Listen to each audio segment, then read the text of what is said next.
Alors, messieurs, dames, bienvenue à ce premier cours de pathologie respiratoire 2022. Donc, un cours qu'on commencera par de la pathologie infectieuse, à savoir les infections respiratoires aiguës basses communautaires. C'est un chapitre qui est très important puisque ça n'intéresse pas que le spécialiste, le pneumologue, ça intéresse également les étudiants, que ce soit, puisque vous serez appelés à faire des gardes aux urgences. Donc, c'est sûr que vous allez voir des infections respiratoires aiguës basses communautaires, mais également en tant que généraliste, mais même des autres spécialités, en particulier la réanimation, médecine interne et les maladies infectieuses. Voilà, donc on va passer en revue les différents objectifs. Donc, tout d'abord, il faut savoir définir les infections respiratoires, être le tableau clinique des infections respiratoires aiguës basses communautaires, à savoir la bronchite aiguë, la pneumonie communautaire et les exacerbations de BPCO, les surinfections de BPCO. Donc, il faut savoir déterminer les signes de gravité et les facteurs de risque et de mortalité des IRABC, identifier les critères d'hospitalisation, ça aussi c'est important, pouvoir déterminer les moyens diagnostiques étiologiques des IRABC et leurs indications, identifier les arguments permettant de poser l'indication et le choix de l'antibiothérapie, décrire le traitement d'une IRABC, à savoir le but, moyen et les indications du traitement, citer les éléments de surveillance de l'antibiothérapie, citer les moyens préventifs des IRABC, et on parle également de l'abcès pulmonaire, c'est-à-dire qu'il faut savoir définir l'abcès pulmonaire, poser les diagnostics positifs, établir le bilan étiologique et les modalités thérapeutiques. Donc, j'ai insisté sur les objectifs puisque, bien sûr, on se basera sur ces objectifs pour poser des questions. Donc, pour parvenir à ces objectifs, on adoptera le plan suivant. On commencera par une définition, ensuite un petit rappel épidémiologique et on parlera également des mécanismes physiopathologiques. Ensuite, ce sera les tableaux radiocliniques et puis après la prise en charge. Et bien sûr, on dira un petit mot quand même de l'abcès pulmonaire puisque c'est une entité qui est un peu particulière sur le plan clinique, radiologique et thérapeutique. Alors, donc, pour définir les infections respiratoires aiguës basses communautaires, donc c'est un groupe d'affections. Donc, ce n'est pas une pathologie unique, c'est un groupe d'affections donc qui réunit les bronchites aiguës, les pneumonies communautaires, mais également les surinfections de bronchites chroniques ou bien de BPCO. Donc, c'est un groupe d'affections hétérogènes dont le point commun, c'est surtout deux choses. C'est l'origine infectieuse, que ce soit bactérienne ou virale, mais également le siège. Le siège, c'est-à-dire les voies aériennes sous-glottiques. Donc là, on élimine toutes les autres infections des voies aériennes supérieures, à savoir le pharyngite, laryngite et tout ça. Donc ça ne fait pas partie des IRABC. Donc l'origine infectieuse et le siège. Donc comme son nom l'indique, IRABC sont des I pour infection, R pour respiratoire, c'est-à-dire les voies aériennes, bien sûr sous-glottiques, aigu, vu l'installation, quoique ce n'est pas toujours aigu, parfois c'est subaigu, en fonction des tableaux, en fonction des étiologies, mais dans la plupart du temps, c'est aigu ou subaigu, c'est pas du chronique, on ne parle pas de pathologie chronique. Bien sûr, basse, c'est en rapport avec les voies aériennes sous-glottiques et communautaires parce que c'est acquis en ambulatoire. Et là, on fait la différence par rapport aux infections nosocomiales. Parce que les infections nosocomiales, par définition, ce sont des infections qui surviennent en principe au-delà de 48 heures après une hospitalisation.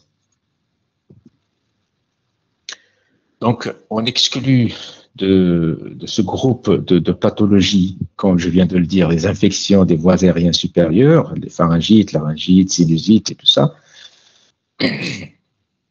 On exclut également les infections AGN spécifiques, à savoir la tuberculose pulmonaire qui est très fréquente et qui est aussi un diagnostic différentiel par rapport aux pneumonies. C'est-à-dire que la différence, parfois, elle est difficile pour faire la part des choses. On exclut également les infections chroniques. Je noterai comme exemple les cryptococcus, enfin, des infections qui sont à évolution très lente, comme j'en parlerai plus tard. Il y a également, donc, qui sont exclus de cette définition, les infections nosocomiales, comme je viens de le dire, donc ça survient au-delà de 48 heures après une hospitalisation. Et les infections sur le terrain immunodéprimé, ça, c'est un chapitre dont on parlera plus tard. Donc, comme je l'ai dit tout à l'heure, donc, on parle ici de 3 entités qui sont assez différentes sur les plans cliniques, radiologiques, mais également pronostiques au niveau de la prise en charge. Il y a des atteintes bronchiques, il y en a 2, c'est la bronchite aiguë, simple, du sujet sain, et qui est d'habitude de bonne évolution, et la surinfection de bronchite chronique. Ces 2 entités intéressent plutôt les bronches, plutôt le trachée et les gros troncs bronchiques, et ça constitue à peu près 90%, voire plus, des infections respiratoires aiguës basses communautaires. Heureusement, parce que l'évolution est, si vous voulez, moins catastrophique que les pneumonies. Et il y a aussi l'autre entité qui est la pneumonie aiguë communautaire, qui intéresse plutôt le parenchyme pulmonaire et les petites voies aériennes, et qui constitue 10% et qui constitue quand même dans une mortalité, une morbidité qui est importante. Et bien sûr, là, ça nécessite toujours une antibiothérapie. Donc, on en parlera tout à l'heure. Donc, la différence, c'est juste pour avoir un peu des idées claires, donc entre la pneumonie et la bronchite aiguë, les pneumonies sont d'étiologie souvent bactérienne, les bronchites aiguës, c'est plutôt viral, voire de temps en temps des germes intracellulaires. Donc, les pneumonies, donc, on fait souvent appel à une hospitalisation, le patient nécessite souvent une hospitalisation. La mortalité est assez élevée, alors que au cours de la bronchite aiguë, l'hospitalisation elle est vraiment rare, donc c'est souvent en ambulatoire, et la mortalité est également très rare.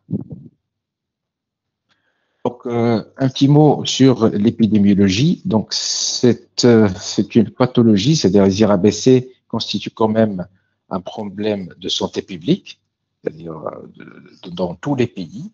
Pourquoi? Parce qu'elles sont fréquentes. D'ailleurs, je l'ai dit au début, donc ça n'intéresse pas que le pneumologue, donc même les médecins généralistes, les réanimateurs, les internistes et même les étudiants en 7e année, que vous serez très bientôt, Inch'Allah. Donc, c'est sûr que vous allez rencontrer dans votre vie professionnelle des IRABC. Donc, c'est une pathologie qui est vraiment très fréquente, mais également, ça constitue un problème de santé publique par la gravité, la morbidité et la mortalité de cette affection.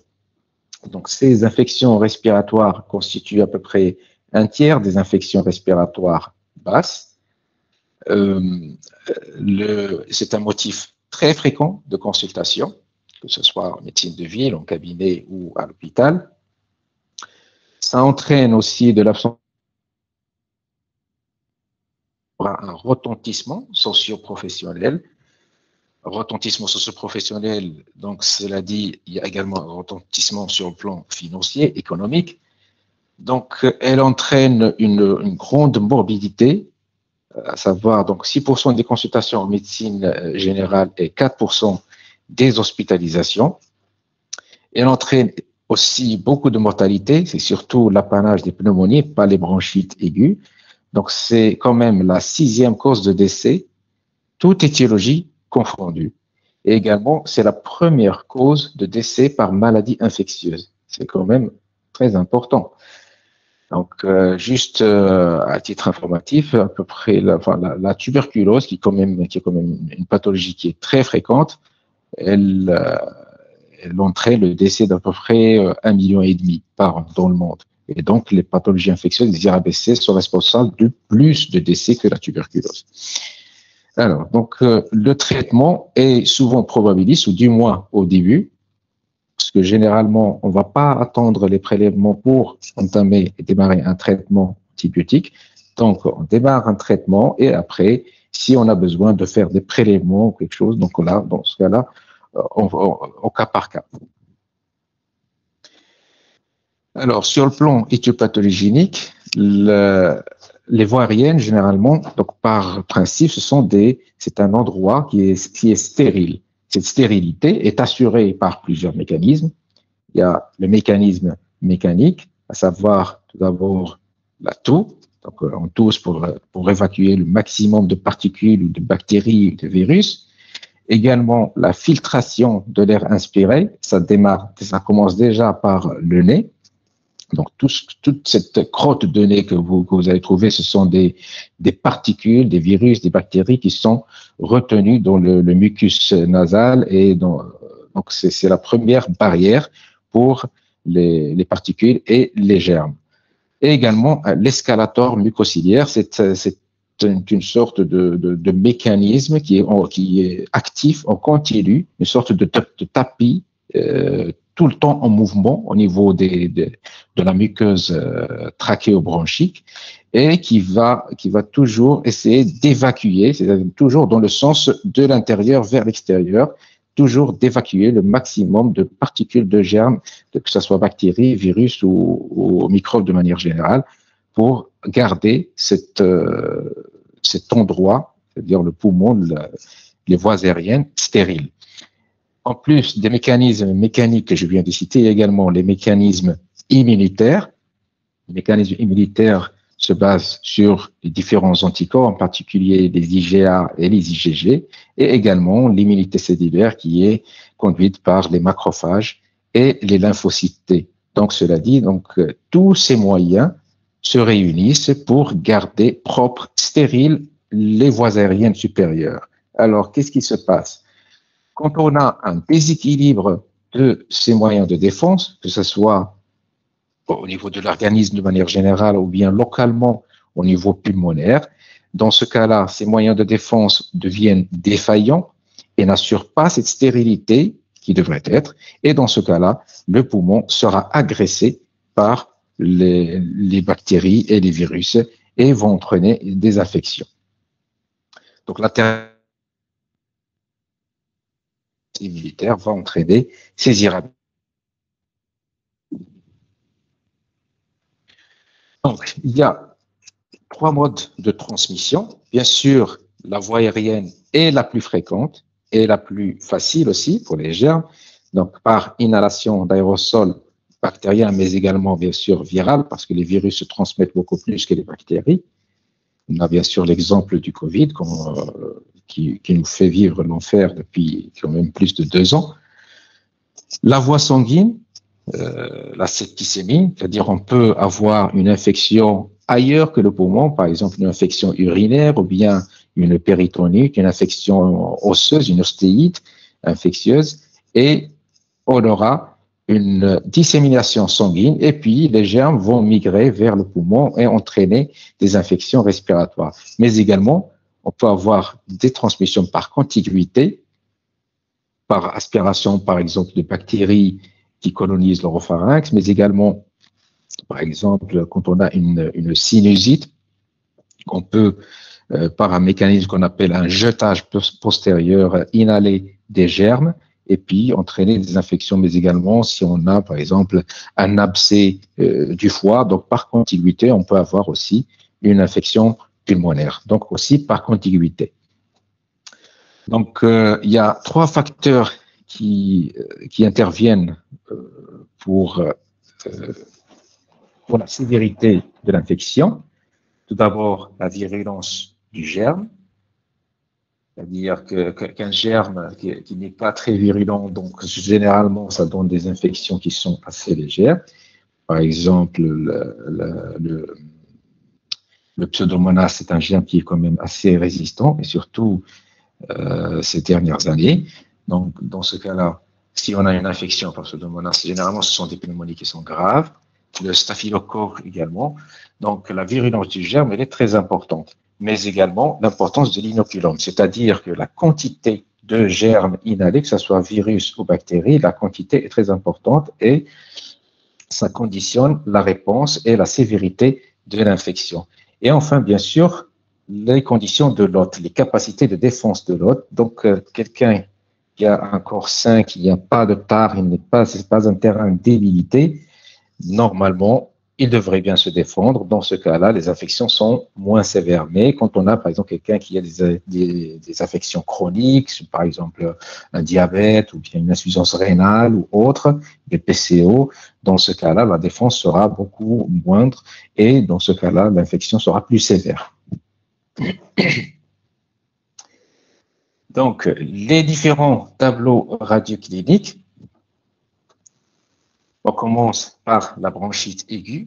La bronchite aiguë, c'est vrai qu'elle est très fréquente, 90 à 80%, 95% des IRBC, mais heureusement que c'est une infection qui est quand même assez bénigne et qui est légère. Donc, ce n'est pas une infection qui est grave. Donc, c'est quoi la bronchite aiguë? C'est l'inflammation aiguë des bronches, c'est-à-dire ça commence au niveau de la trachée, également les grosses bronches, mais également les bronchioles. Donc, tout l'arbre trachéobronchique peut être atteint par cette bronchite aiguë. La plupart du temps, ce sont des virus qui en sont responsables, et surtout dans un contexte épidémique, mais on peut parfois avoir des bactéries, surtout les bactéries intracellulaires, et parfois, on peut avoir initialement une infection virale, une bronchite virale, qui va se surinfecter ultérieurement. Donc, c'est ce type d'infection, les bronchites aiguës, généralement, ça arrive au niveau de l'automne et de l'hiver. Donc, c'est souvent un contexte familial ou bien scolaire ou bien même professionnel, des gens qui travaillent dans le même bureau, dans la même société, ou bien des élèves qui étudient dans la même classe, ou bien dans un contexte, comme je l'ai dit, donc un contexte familial, c'est-à-dire il y a beaucoup de contagiosité au niveau de la bronchite aiguë. Donc, le diagnostic, il est principalement clinique. On n'a pas besoin de beaucoup de choses pour confirmer le diagnostic. Généralement, on a une fièvre qui dépasse très, très rarement 39 degrés. Généralement, c'est une fibricule entre 37,5 et 38,5, généralement. La toux, elle est presque toujours présente. C'est une toux plutôt sèche, quinteuse, mais parfois, ça peut être une toux productive. Dans la plupart du temps, les crachats sont blanchâtres, mais on peut avoir des crachats verdâtres, surtout en cas de surinfection. Donc, la toux est omniprésente. Parfois, on a des douleurs rétrosternales, c'est en rapport avec l'inflammation des bronches. Ce sont plutôt des douleurs à type de brûlure rétrosternale qui vont suivre le trajet des bronches. C'est directement en rapport avec l'inflammation pulmonaire, c'est plutôt les bronches. Donc, on peut avoir aussi un syndrome pseudo-grippal, souvent, à savoir des arthralgies, myalgies, des signes aussi d'atteinte des voies aériennes supérieures qui peuvent parfois précéder la bronchite aiguë. Le patient, quand il vient vous voir, il vous dit donc, c'est-à-dire que parfois l'infection commence souvent au niveau des voies aériennes supérieures, après on aura une bronchite aiguë. Donc, l'examen, souvent, il est normal. Parfois, on peut avoir des râles ronflants. Je ne sais pas si vous avez déjà entendu des râles ronflants. Parfois, on peut avoir des râles sibilants, mais ça, c'est en rapport avec l'hyperréactivité bronchique, c'est-à-dire que les bronches réagissent à l'inflammation et on va avoir une petite bronchoconstriction qui va donner ce type de son auscultatoire. Mais c'est surtout C'est-à-dire que si, au cours de l'examen, on trouve autre chose que des râles ronflants, c'est-à-dire des râles crépitants ou bien un syndrome de condensation, dans ce cas-là, on n'est pas dans le chapitre de bronchite aiguë, c'est autre chose. D'accord? Donc, la radiographie thoracique, elle n'est pas du tout nécessaire. C'est-à-dire qu'on peut se contenter de l'interrogatoire et de l'examen clinique. La plupart du temps, quand on demande une radiographie thoracique, comme je l'ai dit, qui n'est pas du tout nécessaire, on peut avoir une radiographie strictement normale malgré toutes ces symptomatologies qui est quand même assez bruyante, la douleur, la toux et tout ça. Malgré tout ça, on peut avoir une radiographie thoracique strictement normale. Parfois, on peut demander la radiographie thoracique si on suspecte que ce n'est pas vraiment une bronchite aiguë, ou bien lors de l'examen, on trouve des crépitants, ou bien autre chose, ou bien on suspecte une complication, ou bien chez quelqu'un qui a un terrain particulier, que ce soit au niveau pulmonaire ou ailleurs. Et pour ce qui est des examens complémentaires, il n'y a vraiment pas d'indication, c'est-à-dire on ne va pas s'amuser à prescrire tout un bilan chez quelqu'un qui a une bronchite aiguë et qui va se guérir spontanément dans 2 ou 3 jours. Alors, comme je l'ai bien souligné au début, les bronchites aiguës, c'est surtout l'apanage des virus. Donc, l'étiologie, elle est souvent virale, dans plus de 90%. Donc, les virus influenza, para-influenza, adénovirus et rhinovirus, ce sont les plus fréquents, mais il y en a d'autres. Il y a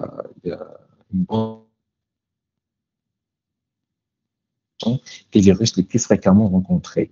Il y a également des infections bactériennes qui peuvent en être la cause, à savoir donc l'Haemophilus influenza, le pneumocoque, le chlamydia et le mycoplasme. Donc,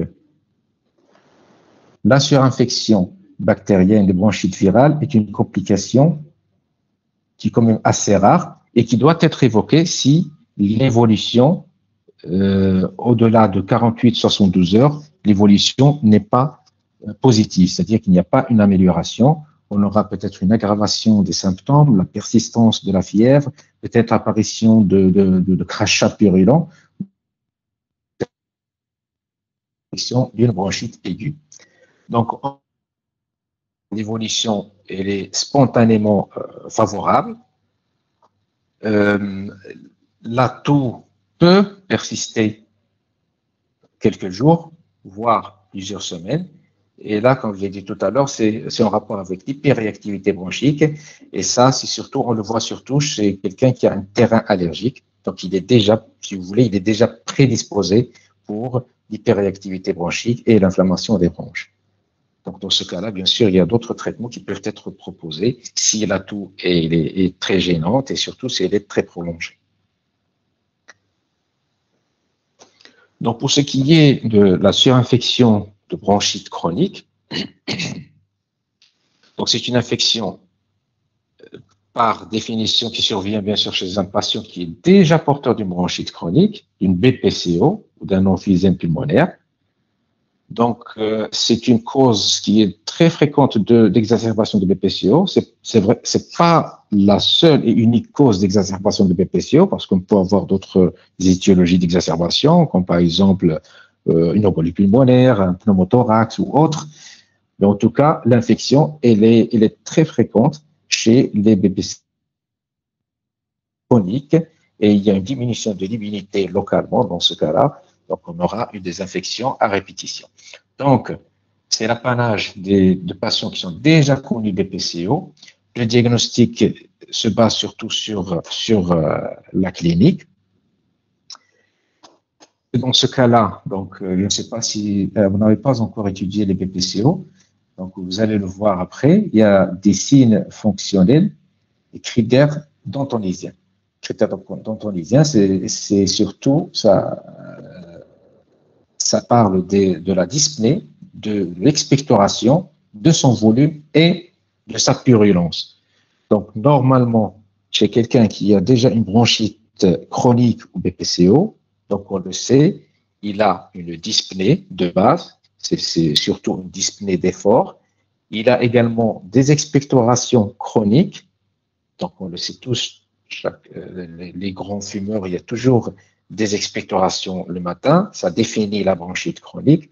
Donc, la dyspnée et les expectorations sont déjà là. Donc, c'est quelqu'un qui est déjà BPCO, qui a déjà une bronchite chronique.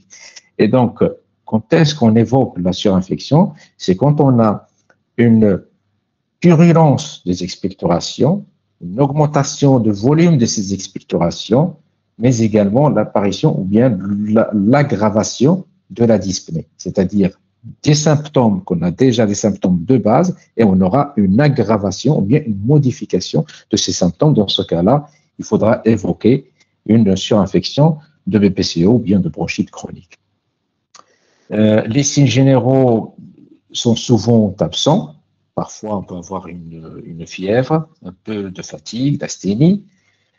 Sur le plan de l'examen clinique, on peut avoir des râles ronflants, voire aussi des sibilants, parce que lors des BPCO, à chaque fois qu'on a une exacerbation de BPCO, en principe, il y a des râles sibilants bilatéraux. Donc, il faut également traiter. Donc, j'aimerais juste rappeler ici surinfection de bronchite chronique. Donc, il faut se rappeler qu'on ne doit pas traiter uniquement l'infection, on doit traiter également l'exacerbation elle-même, c'est-à-dire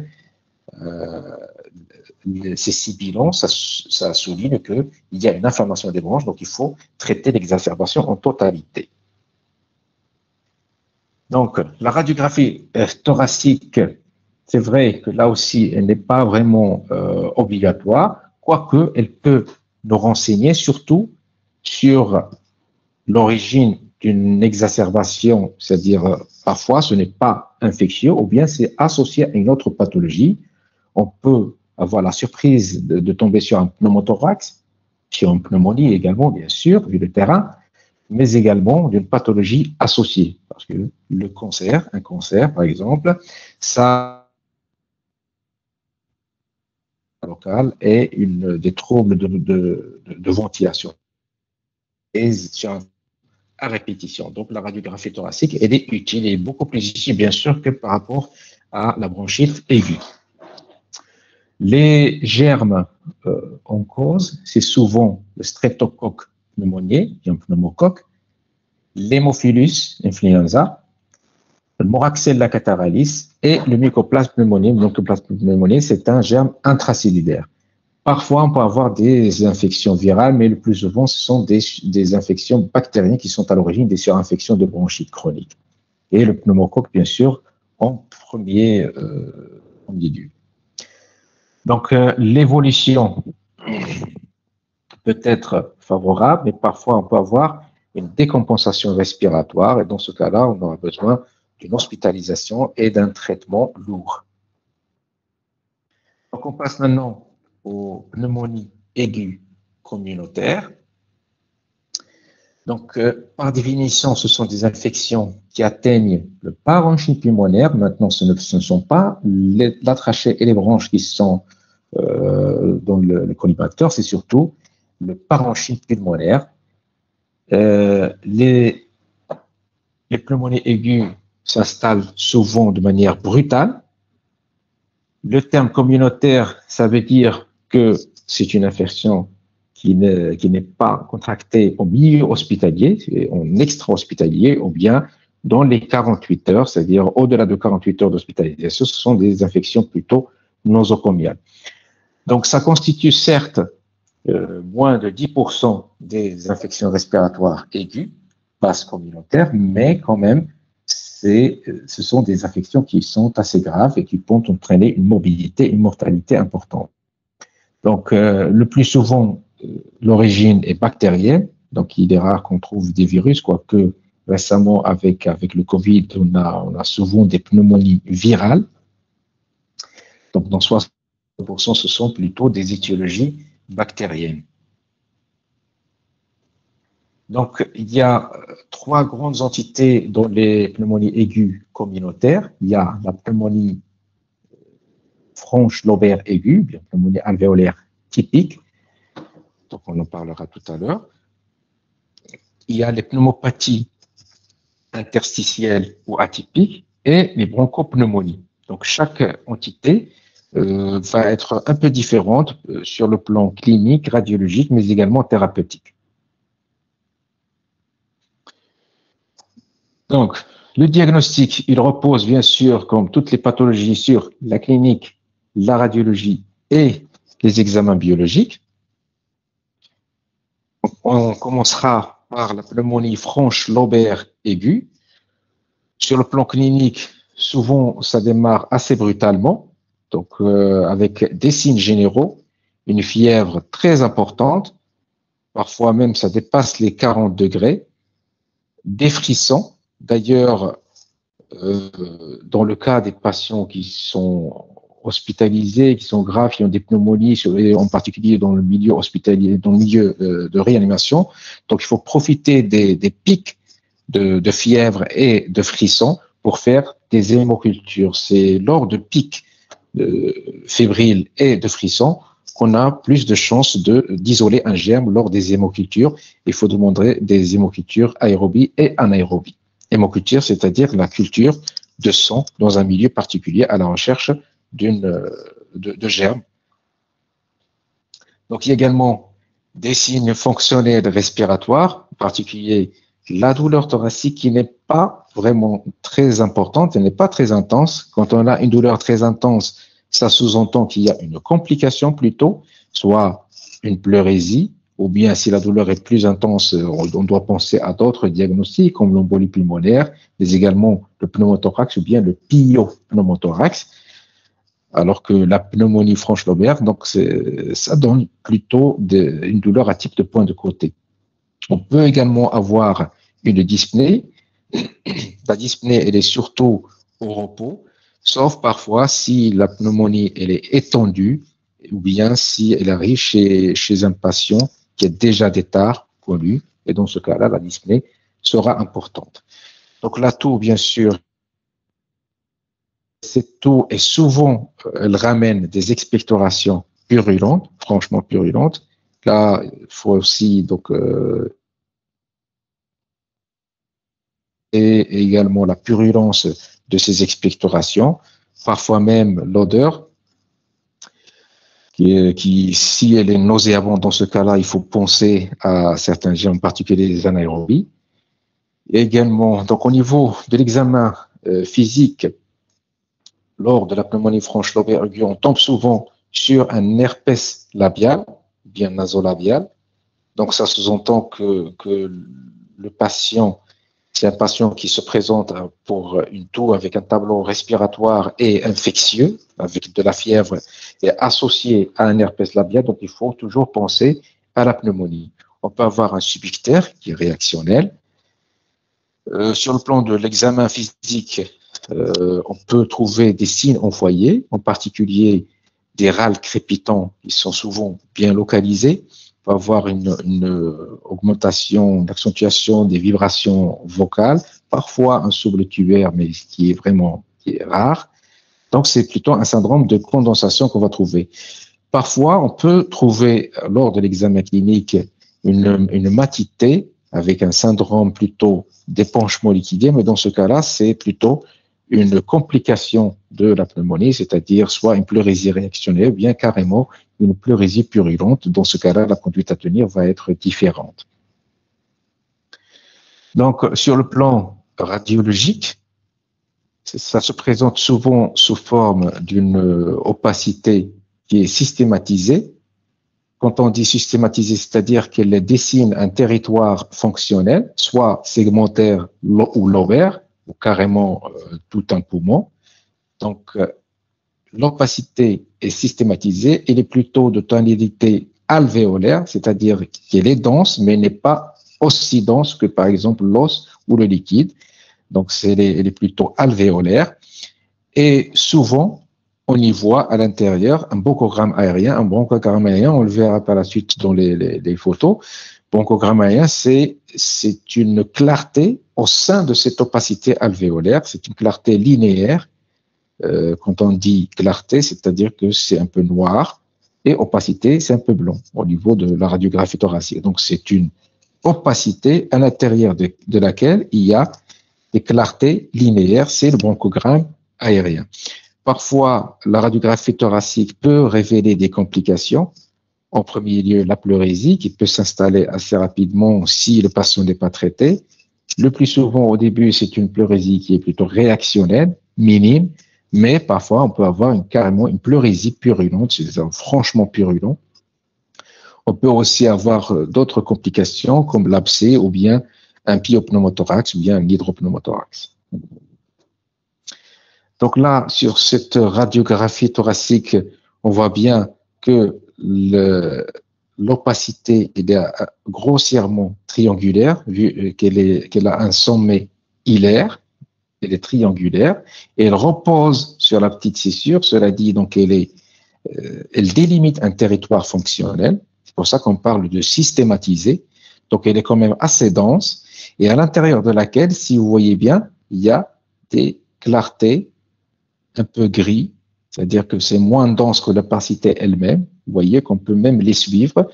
Eh bien, ça dessine les petites branches à l'intérieur de parenchyme qui est inflammé, parenchyme pulmonaire qui est inflammé.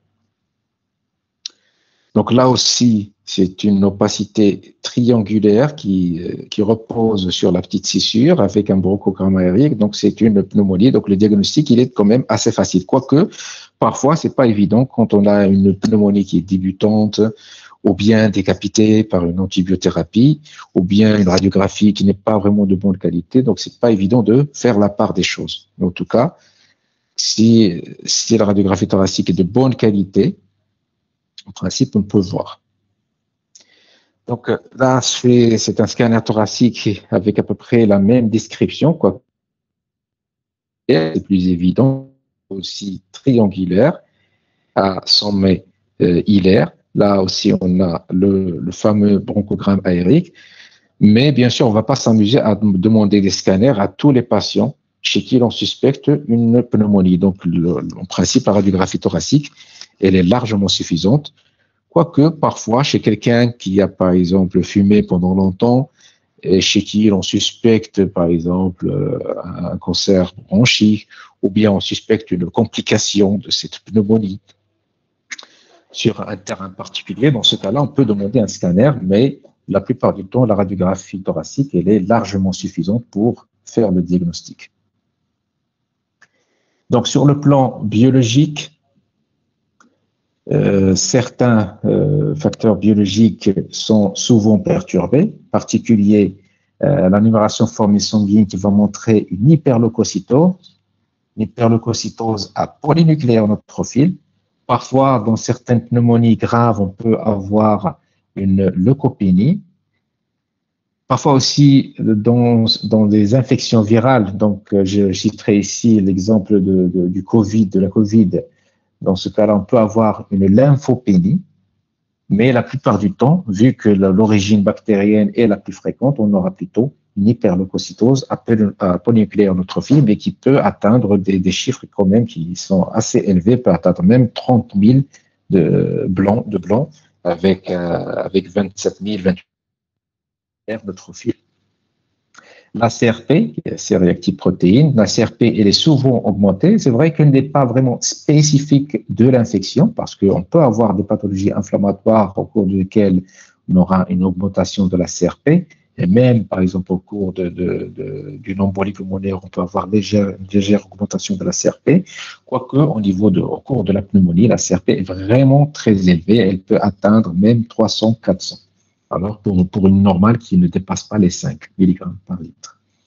La procalcitonine, elle a regain de l'intérêt ces dernières années. Elle est très intéressante. Pourquoi? Parce qu'elle va nous permettre quand même de faire la part des choses entre infection bactérienne et virale, parce que la procalcitonine, elle n'est élevée que lorsque on a une infection bactérienne. Lors des infections virales, elle n'est pas élevée. Donc, c'est pas la même chose que la CRP, mais également le fait qu'elle soit très élevée, ça veut dire qu'on est au bord de la septicémie. Donc, il faut vraiment une conduite à tenir urgente et parfois même en milieu de réanimation. Donc, l'AVS, là aussi, elle n'est pas vraiment spécifique, quoique la CRP, donc, elle aussi, elle n'est pas spécifique, mais elle est un peu plus intéressante que l'AVS. L'AVS est tout le temps accéléré au cours des phénomènes inflammatoires et infectieux. Donc, on passe à la pneumopathie atypique. Donc, on a parlé de la pneumonie franche lobaire aiguë. Pneumonie franche lobaire aiguë, c'est surtout le pneumocoque. Et là, on va parler des pneumopathies plutôt atypiques. Donc, la pneumopathie typique est pas les mêmes images radiologiques, quoique la biologie, c'est quand même assez comparable. Donc, cliniquement, le début maintenant, il n'est pas brutal, c'est plutôt un début insidieux, progressif. Si vous voulez, c'est subaigu, c'est pas comme la pneumonie franche lombaire. Et il y a aussi des signes généraux, en particulier la fièvre, comme la pneumonie, fièvre entre 39 et 40 degrés. Là, on a souvent un syndrome grippal, pseudo-grippal associé, c'est-à-dire dans ce cas-là, et des germes intracellulaires, un syndrome pseudo-grippal. Souvent, on a des céphalées, des myalgies et une atteinte des voies aériennes supérieures. Donc, ça sous-entend que c'est plutôt une infection plutôt virale ou bien avec des germes intracellulaires. Donc, à chaque fois qu'il y a des signes fonctionnels respiratoires avec un syndrome pseudo-grippal, il faut toujours penser plutôt à une infection d'origine virale ou des germes intracellulaires. Les signes fonctionnels respiratoires sont tout le temps présents. Souvent, la toux, elle est sèche. C'est pas comme lors de la pneumonie aiguë, c'est-à-dire la pneumonie franche lombaire aiguë. Donc, ce n'est pas purulent, c'est surtout une toux sèche. On peut avoir une dyspnée, surtout quand l'atteinte est diffuse. La douleur thoracique, c'est surtout d'origine bronchique, ou bien parfois si on a des complications. Donc, la douleur thoracique elle est plutôt rétrosternale, à type de brûlure, comme lors de la bronchite aiguë. Sur le plan de l'examen physique, on a aussi des râles crépitants, quoique dans ce cas-là, ce n'est pas vraiment bien localisé, ce sont plutôt des râles crépitants diffus, parfois unilatérales et souvent bilatérales. Donc, ce sont des râles crépitants bilatéraux. Parfois, on peut avoir un examen clinique strictement normal. Et dans ce cas-là, c'est la radiographie thoracique qui va nous permettre de poser le diagnostic.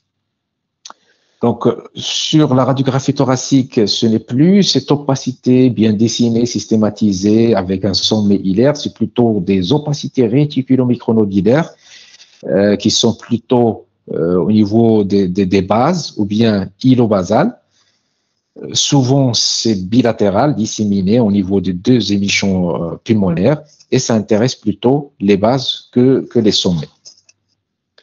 Donc, vous voyez que c'est une entité qui est quand même différente. C'est vrai que l'origine infectieuse est la même, mais quand on a un autre type de germe, dans ce cas-là, le tableau peut être différent à la fois sur le plan clinique, mais également sur le plan radiologique. Sur le plan biologique, on a bien sûr un syndrome inflammatoire, comme lors de la pneumonie franche lombaire. Là, sur cette radiographie thoracique, vous voyez qu'il y a des opacités réticulomicronodulaires au niveau des deux bases, et ça intéresse à peu près dans le côté droit, même côté gauche, c'est à peu près la moitié inférieure de tous les deux émissions. Donc, dans ce cas-là, il faut toujours penser à des pneumopathies atypiques. Donc, c'est largement différent par rapport à la pneumonie franche lombaire.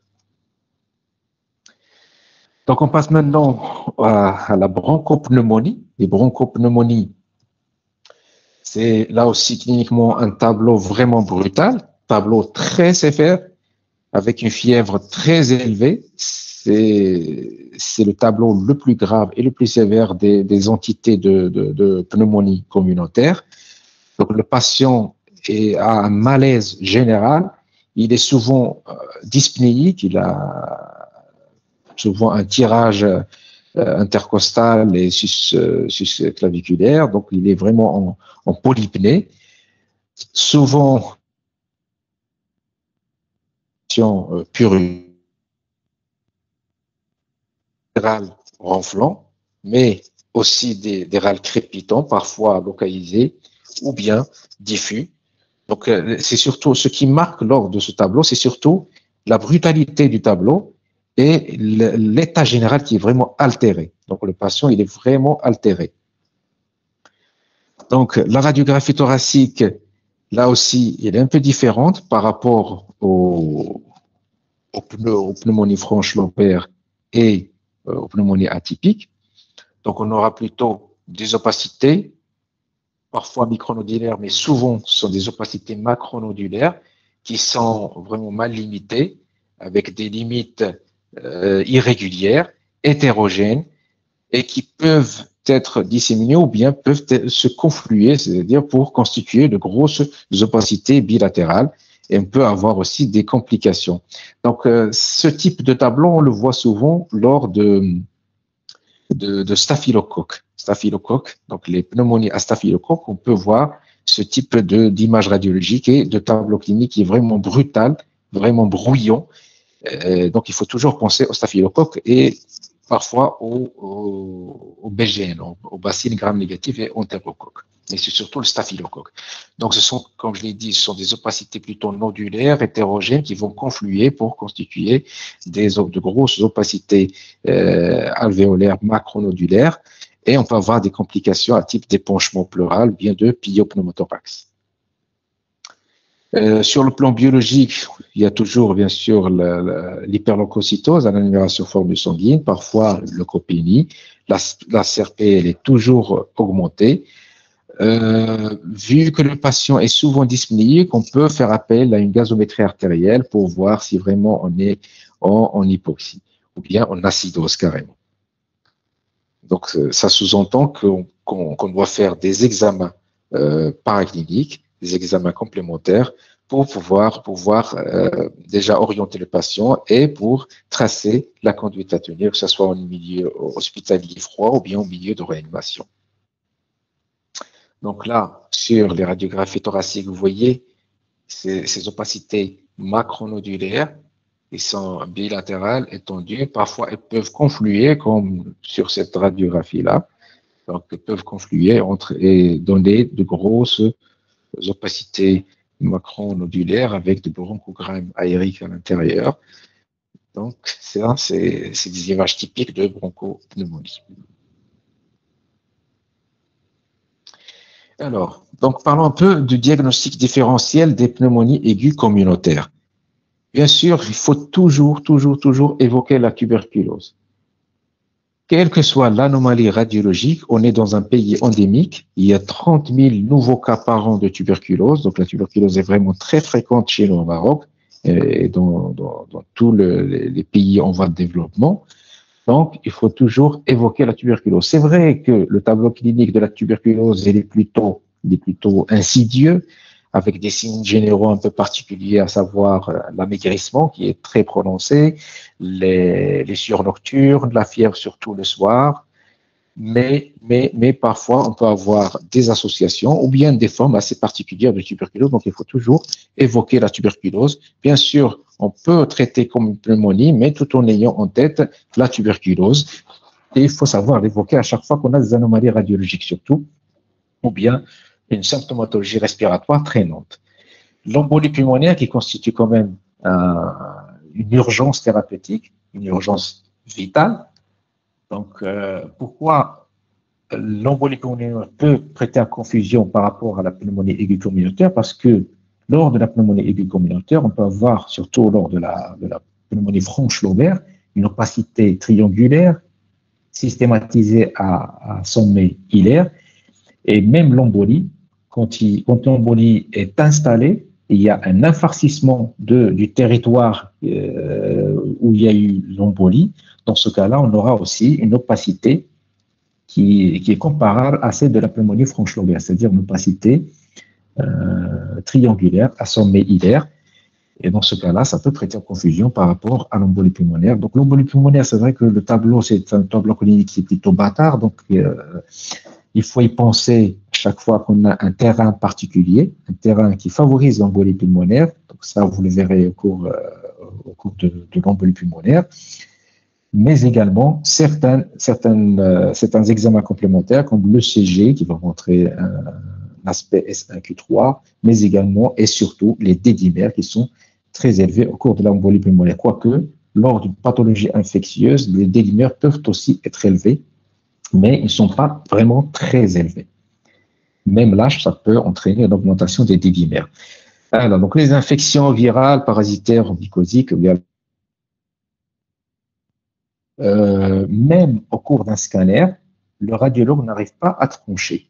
Parfois, on peut avoir certains types de cancers qui ne sont pas vraiment sur le plan scanographique, ce ne sont pas vraiment des opacités tissulaires. C'est plutôt des condensations. D'ailleurs, on a eu plusieurs cas de cancer. Au début, on croyait que c'était vraiment une pneumopathie. Et même sur le scanner, on parle de condensation, on ne parle pas de tumeur. Et après, donc, il s'est avéré que ce sont des cancers bronchiques. Donc, il faut faire attention. Chez un patient, par exemple, au-delà de 50 ans, qui a fumé pendant une bonne trentaine d'années et qui a une forte suspicion de pneumopathie, il faut aussi avoir en tête que ça peut être un cancer, ou bien ça peut être un cancer, c'est-à-dire une tumeur endobronchique et qui va occasionner des infections à répétition. Donc, il faut toujours avoir en tête le cancer bronchique, surtout sur un terrain particulier, à savoir une patient âgée de plus de 50 ans et les pneumopathies immunoallergiques, c'est surtout, il y en a deux qui sont les plus fréquentes, les poumons de fermier et les éleveurs d'oiseaux. Donc là aussi, ça peut prêter à confusion, d'autant plus que la symptomatologie, elle est quand même assez brutale après s'être exposé aux allergènes des différentes pathologies immunoallergiques et ça peut simuler une pneumonie. Les pneumopathies médicamenteuses, et dans ce cas-là, donc, il faut un bon interrogatoire à la recherche des médicaments qui ont été pris. Parfois, c'est évident, mais parfois, ça ne l'est pas. Là, je vous invite à inscrire un site qui est très important. Ça s'appelle Pneumotox. Pneumotox. Donc, c'est un site dans lequel on peut chercher les différents médicaments, les différentes manifestations respiratoires en rapport avec tel ou tel médicament. C'est-à-dire, à l'interrogatoire, on voit que le patient prend ceci et cela, donc c'est-à-dire la liste de médicaments, et on va chercher dans le site toutes les manifestations respiratoires que peut entraîner tel ou tel médicament. Donc, l'OAP aussi, l'œdème pulmonaire hémodynamique, là, le contexte, il est un peu différent. C'est vrai que ce sont des opacités alvéolaires, mais souvent, ce sont des opacités alvéolaires périhilaires et bilatérales, c'est à peu près identique des deux côtés, c'est symétrique. Ce sont des opacités qu'on appelle en aile de papillon, mais souvent dans un contexte particulier, c'est-à-dire chez quelqu'un qui est déjà connu porteur d'une pathologie cardiaque gauche ou bien une hypertension artérielle à l'occasion d'un écart de traitement ou bien un écart de régime, une non-observance de traitement. Et dans ce cas-là, le patient va se présenter avec un tableau de détresse respiratoire ou bien d'insuffisance respiratoire aiguë. Donc, bien sûr, il faut penser à la pneumopathie, mais également, si on a des terrains particuliers, comme je viens de le dire, il faut aussi penser à l'OAP. Et bien sûr, on pourra le confirmer par d'autres examens. L'œdème pulmonaire lésionnel, là aussi, là, on peut même le considérer comme une complication des affections respiratoires. Et c'est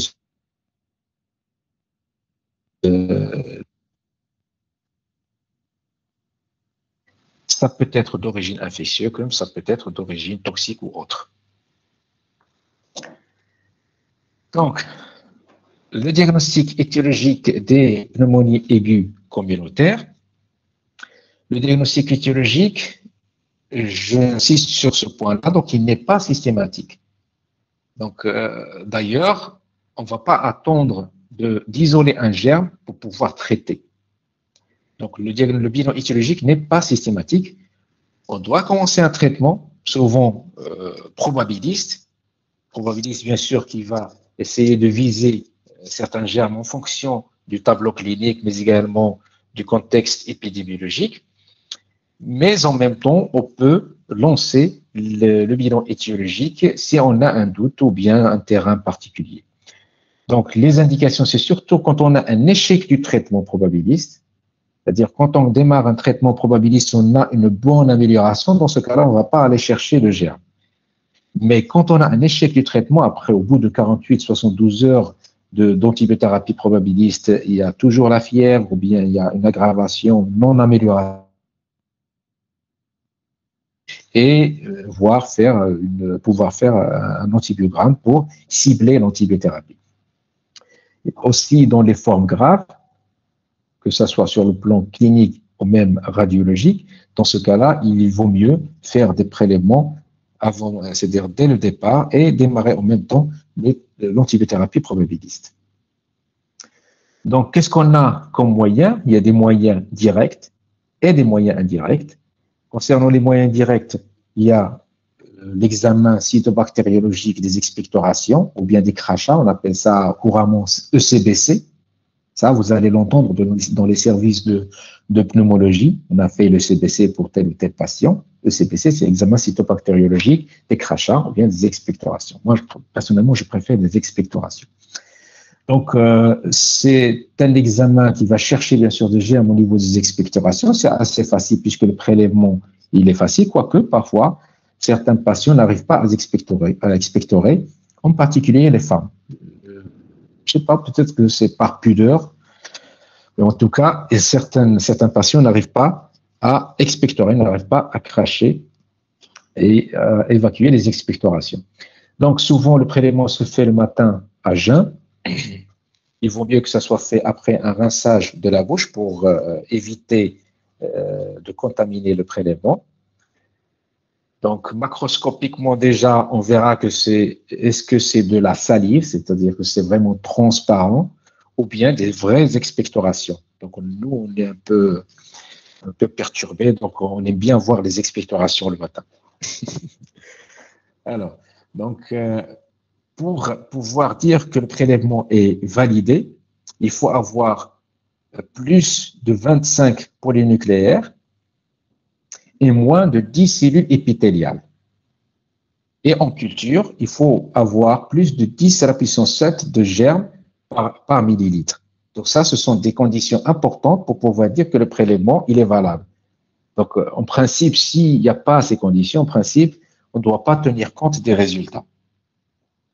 Bien sûr, ce type de prélèvement est limité par la contamination oropharyngée. C'est pour ça qu'il faut se rincer la bouche avant, mais parfois on peut avoir des contaminations même tout en prenant toutes les précautions nécessaires.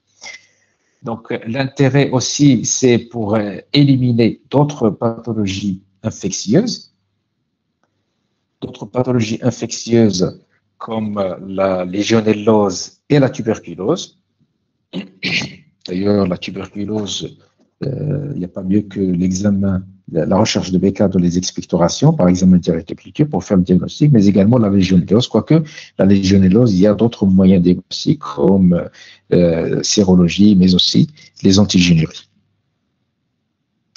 Alors, donc, on a parlé des expectorations. Maintenant, on va parler des prélèvements perfibroscopiques. Je ne sais pas si vous avez déjà assisté à une fibroscopie bronchique, ou bien une bronchoscopie souple. Les étudiants qui vont être affectés dans le service de pneumologie peuvent assister à la fibroscopie, qui est un examen qui se fait sous anesthésie locale. On va introduire un tube qui est flexible, c'est pour ça qu'on appelle fibroscopie, parce qu'il y a aussi la bronchoscopie rigide. Ça, c'est une bronchoscopie souple, c'est la fibroscopie. Donc, c'est un tube qui est flexible. On introduit généralement par le nez, parfois par la bouche, si on ne peut pas passer par le nez.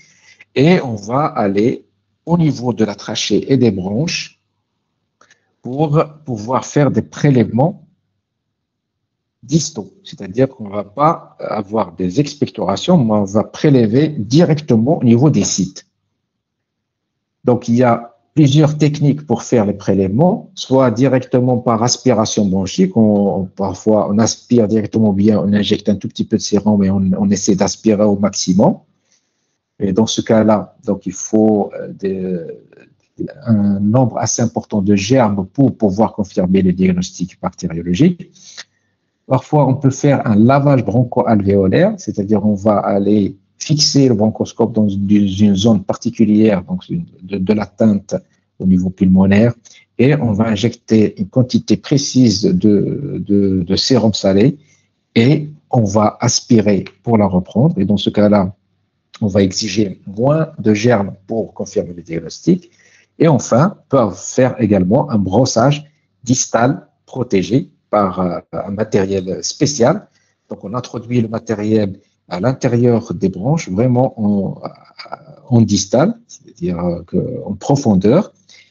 Et avant de le faire sortir, on le protège par un kit particulier et on coupe tout et on met à l'intérieur d'un tube stérile. C'est-à-dire que le prélèvement, il est vraiment stérile. Il y a beaucoup moins de contamination. C'est pour ça qu'on exige moins de germes pour confirmer le diagnostic. Il y a bien sûr d'autres examens, en plus des expectorations et du prélèvement fibroscopique. Il y a la ponction transthoracique si on a un foyer suppuré. Également, les antigènes viraux et les cultures virales, chose qui ne se fait pas de manière très courante concernant la culture virale, mais il y a des techniques qui sont assez récentes. Je citerai ici, je ne l'ai pas mis sur la diapo, je citerai ici le multiplex. C'est une technique qui peut se faire sur des prélèvements comme les expectorations ou bien l'aspiration bronchique ou LBA, à la recherche. Donc, c'est une technique qui va rechercher toute une liste de virus, mais également certaines bactéries, en particulier des bactéries intracellulaires. Et c'est des bactéries atypiques. Ça s'appelle multiplex.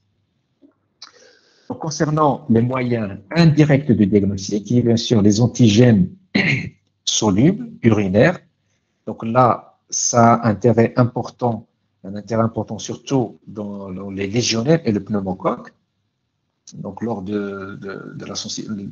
concernant les légionnaires, donc on aura une sensibilité de 92%. C'est vrai que ça concerne un seul type de légionnaire, mais c'est le type le plus fréquent lors des infections respiratoires. Donc, une sensibilité vraiment importante et ça persiste. C'est-à-dire, même si on a déjà démarré le traitement antibiotique, l'antigénurie légionnaire persiste, que ce soit pour le légionnaire ou pour le pneumocoque. Donc, on peut faire un diagnostic a posteriori. Donc, concernant le pneumocoque, c'est un peu moins sensible. Donc, la sensibilité est plutôt de l'ordre de 50%. Parfois, elle peut aller jusqu'à 70%, surtout quand on a une septicémie, une dissémination importante de germes. Ce type d'éléments, c'est-à-dire les antigènes solubles urinaires, on ne le fait pas, c'est-à-dire de manière systématique à chaque fois qu'on a une pneumonie, mais c'est surtout quand on a une sévérité clinique ou bien on est dans un contexte épidémique, c'est surtout l'apanage des légionnaires. D'ailleurs, je ne sais pas si vous étiez né ou pas, il y a eu une épidémie de légionnaires en Europe. Et donc il y a eu des cas graves et des morts. C'était pas bien sûr comme le Covid, c'est pas une pandémie, mais c'était quand même assez grave. Donc dans un contexte épidémique, surtout lors des infections à légionnaires, ou bien quand on n'a pas une bonne réponse au traitement, parce que légionnaires et pneumocoque, là, les légionnaires sont des germes intracellulaires, pneumocoque, c'est autre chose, donc le traitement n'est pas pareil, donc parfois, ça peut guider le traitement. Donc, les hémocultures, j'en ai parlé tout à l'heure, les hémocultures, il vaut mieux que ça soit fait au cours des pics fébriles, mais également lorsque le patient a des frissons. Donc, c'est le moment idéal pour faire le prélèvement. Mais pour faire ça, donc, il faut déjà être préparé, c'est-à-dire il faut avoir les bocaux pour le prélèvement. Donc, il faut l'avoir demandé de la bactériologie. Il faut que ça soit disponible au réfrigérateur du service. Et il faut bien sûr demander des bocaux pour culture aérobie et anaérobie. Ce n'est pas la même chose. Il faut avoir deux types de bocaux. Et puis faire le prélèvement. C'est un prélèvement sanguin, c'est-à-dire on prend du sang, on prélève du sang. Surtout, comme je l'ai dit, au cours des pics fébriles et des frissons. Les sérologies virales et des germes atypiques, c'est vrai que ce n'est pas utilisé de manière courante. On peut faire parfois des prélèvements pour sérologie à 2 semaines d'intervalle pour voir s'il y a une positivité, c'est-à-dire une positivation plutôt de prélèvement. Dans ce cas-là, on aura un diagnostic a posteriori. Mais lors c'est-à-dire des manifestations aiguës, donc ça n'a pas vraiment un grand intérêt. Donc, c'est surtout la séroconversion, une multiplication par 4 ou du taux d'anticorps. Donc, il y a d'autres examens, comme la ponction pleurale. Bien sûr, s'il y a une pleurésie, la ponction pleurale va nous permettre de voir si déjà le liquide est purulent ou pas. parce que la conduite à tenir va être différente. S'il est purulent, bien sûr, il faut évacuer et laver au moins, parfois même mettre un drain. Et si ce n'est pas clair, donc, ce n'est pas purulent dans et cytobactériologique pour décider. Donc, aussi, on peut faire des distants comme le LCR, un abcès ailleurs, un abcès que ce soit au niveau hépatymole, bien un abcès hépatique. La biologie moléculaire, PCR, donc il y a plusieurs types de prélèvements. Alors, donc sur ce tableau, donc, ça résume un petit peu les prélèvements les plus importants au cours des IRABC. Donc, les hémocultures, c'est-à-dire en ambulatoire déjà, vous voyez, en ambulatoire, on n'est pas vraiment obligé de faire quoi que ce soit. C'est-à-dire pas vraiment d'examen complémentaire. On n'en a pas besoin. Donc, les hémocultures, on les utilise surtout en hospitalisation conventionnelle ou bien en milieu de réanimation. Le CBC, c'est surtout l'apanage d'hospitalisation vu que ça nécessite la participation, bien sûr, du patient. Donc, en milieu de réanimation, c'est surtout une aspiration bronchique ou bien un prélèvement distal protégé. Les PCR multiplex, on peut les utiliser dans les deux cas, c'est-à-dire en hospitalisation ou bien en réanimation. Les antigénieries légionnaires et pneumocoques également. Les PCR et le liquide pleural. Le liquide pleural, c'est surtout quand on a un épanchement. Alors, donc, les agents étiologiques. Donc, on commencera bien sûr par le pneumocoque typique, qui est responsable de la pneumonie franche lobaire aiguë. Donc, quand on a une pneumonie franche lobaire aiguë, c'est un streptocoque pneumoniae, c'est un pneumocoque jusqu'à preuve du contraire. Et il faut bien sûr toujours que l'antibiothérapie soit active sur le pneumocoque. À chaque fois qu'on a une pneumonie aiguë, une pneumonie franche lobaire aiguë, il faut absolument cibler le pneumocoque. Concernant les pneumonies atypiques, c'est surtout le mycoplasme, c'est-à-dire les germes intracellulaires, mycoplasme pneumoniae, chlamydia pneumoniae, chlamydia psittaci, les légionelles aussi, et les virus. Concernant les bronchopneumonies, qui est un tableau plutôt plus bruyant et grave, ce sont plutôt des staphylocoques aureus, quoique ça survient surtout chez les enfants plus que les adultes. Adultes, c'est surtout l'apanage de terrain d'immunité. Les bacilles gram négatifs et les germes anaérobies. Donc, on parlera un peu des formes cliniques. Tout d'abord, selon le germe. Donc, l'agent infectieux, donc il peut donner des tableaux de pneumopathie qui est différente, avec des particularités à la fois sur le plan épidémiologique, clinique et radiologique, également pronostic en fonction du germe.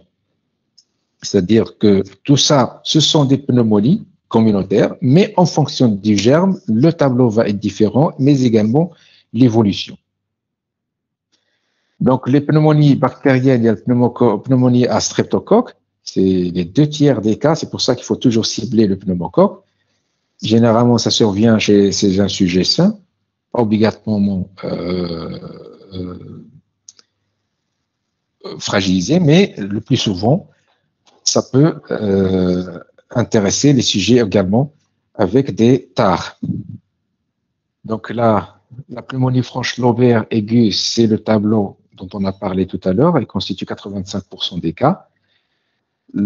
C'est souvent sensible aux antibiotiques.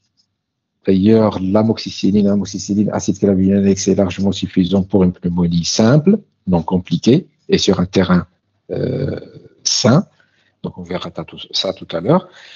L'évolution est souvent favorable, mais bien sûr à condition de traiter tôt. C'est-à-dire, on ne va pas attendre et prendre du retard. Dans ce cas-là, on peut avoir des complications. La pneumonie à Haemophilus influenza, ça survient souvent sur un terrain altéré. C'est pas comme les pneumonies à pneumocoque qui peuvent intéresser également un sujet sain qui n'a pas de tare. Donc, c'est souvent un sujet avec des tares associés. Ça peut être soit une pneumonie franche lobaire, comme le pneumocoque, ou parfois des bronchopneumonies.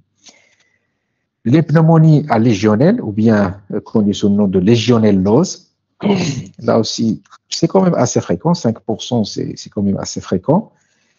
Le tableau, il est vraiment composite. Il y a pas que des signes respiratoires, on peut avoir aussi des signes neurologiques pouvant aller jusqu'à des troubles de conscience.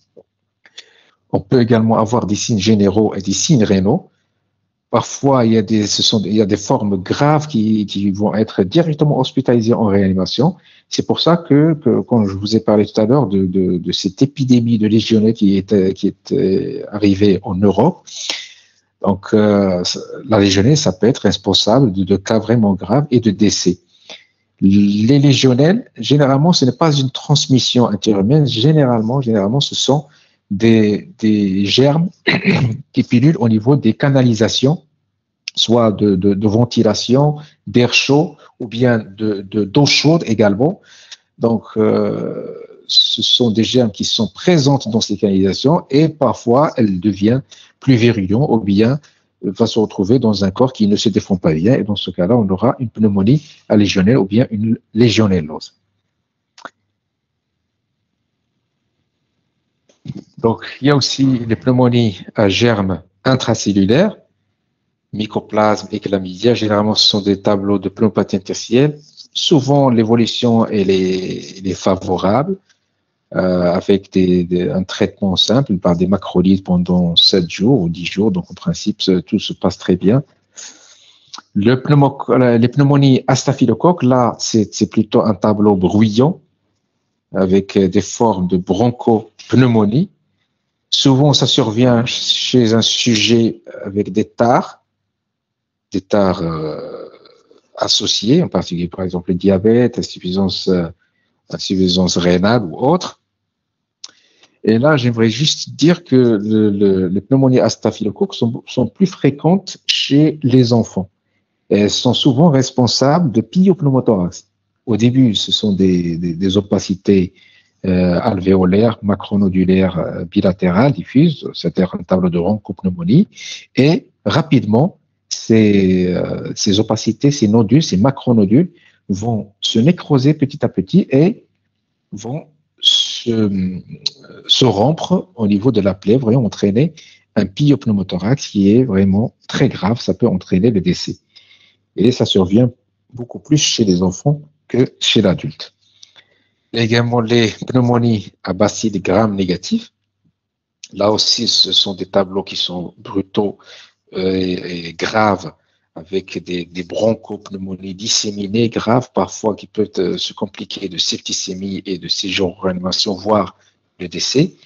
Que ce soit les staphylocoques, les BGN et les anaérobies, ce sont plutôt des pneumopathies, on appelle ça des pneumopathies nécrosantes, c'est-à-dire qu'on a au début des opacités alvéolaires ou bien des nodules ou macronodules et qui vont se nécroser à l'intérieur et pouvant se rendre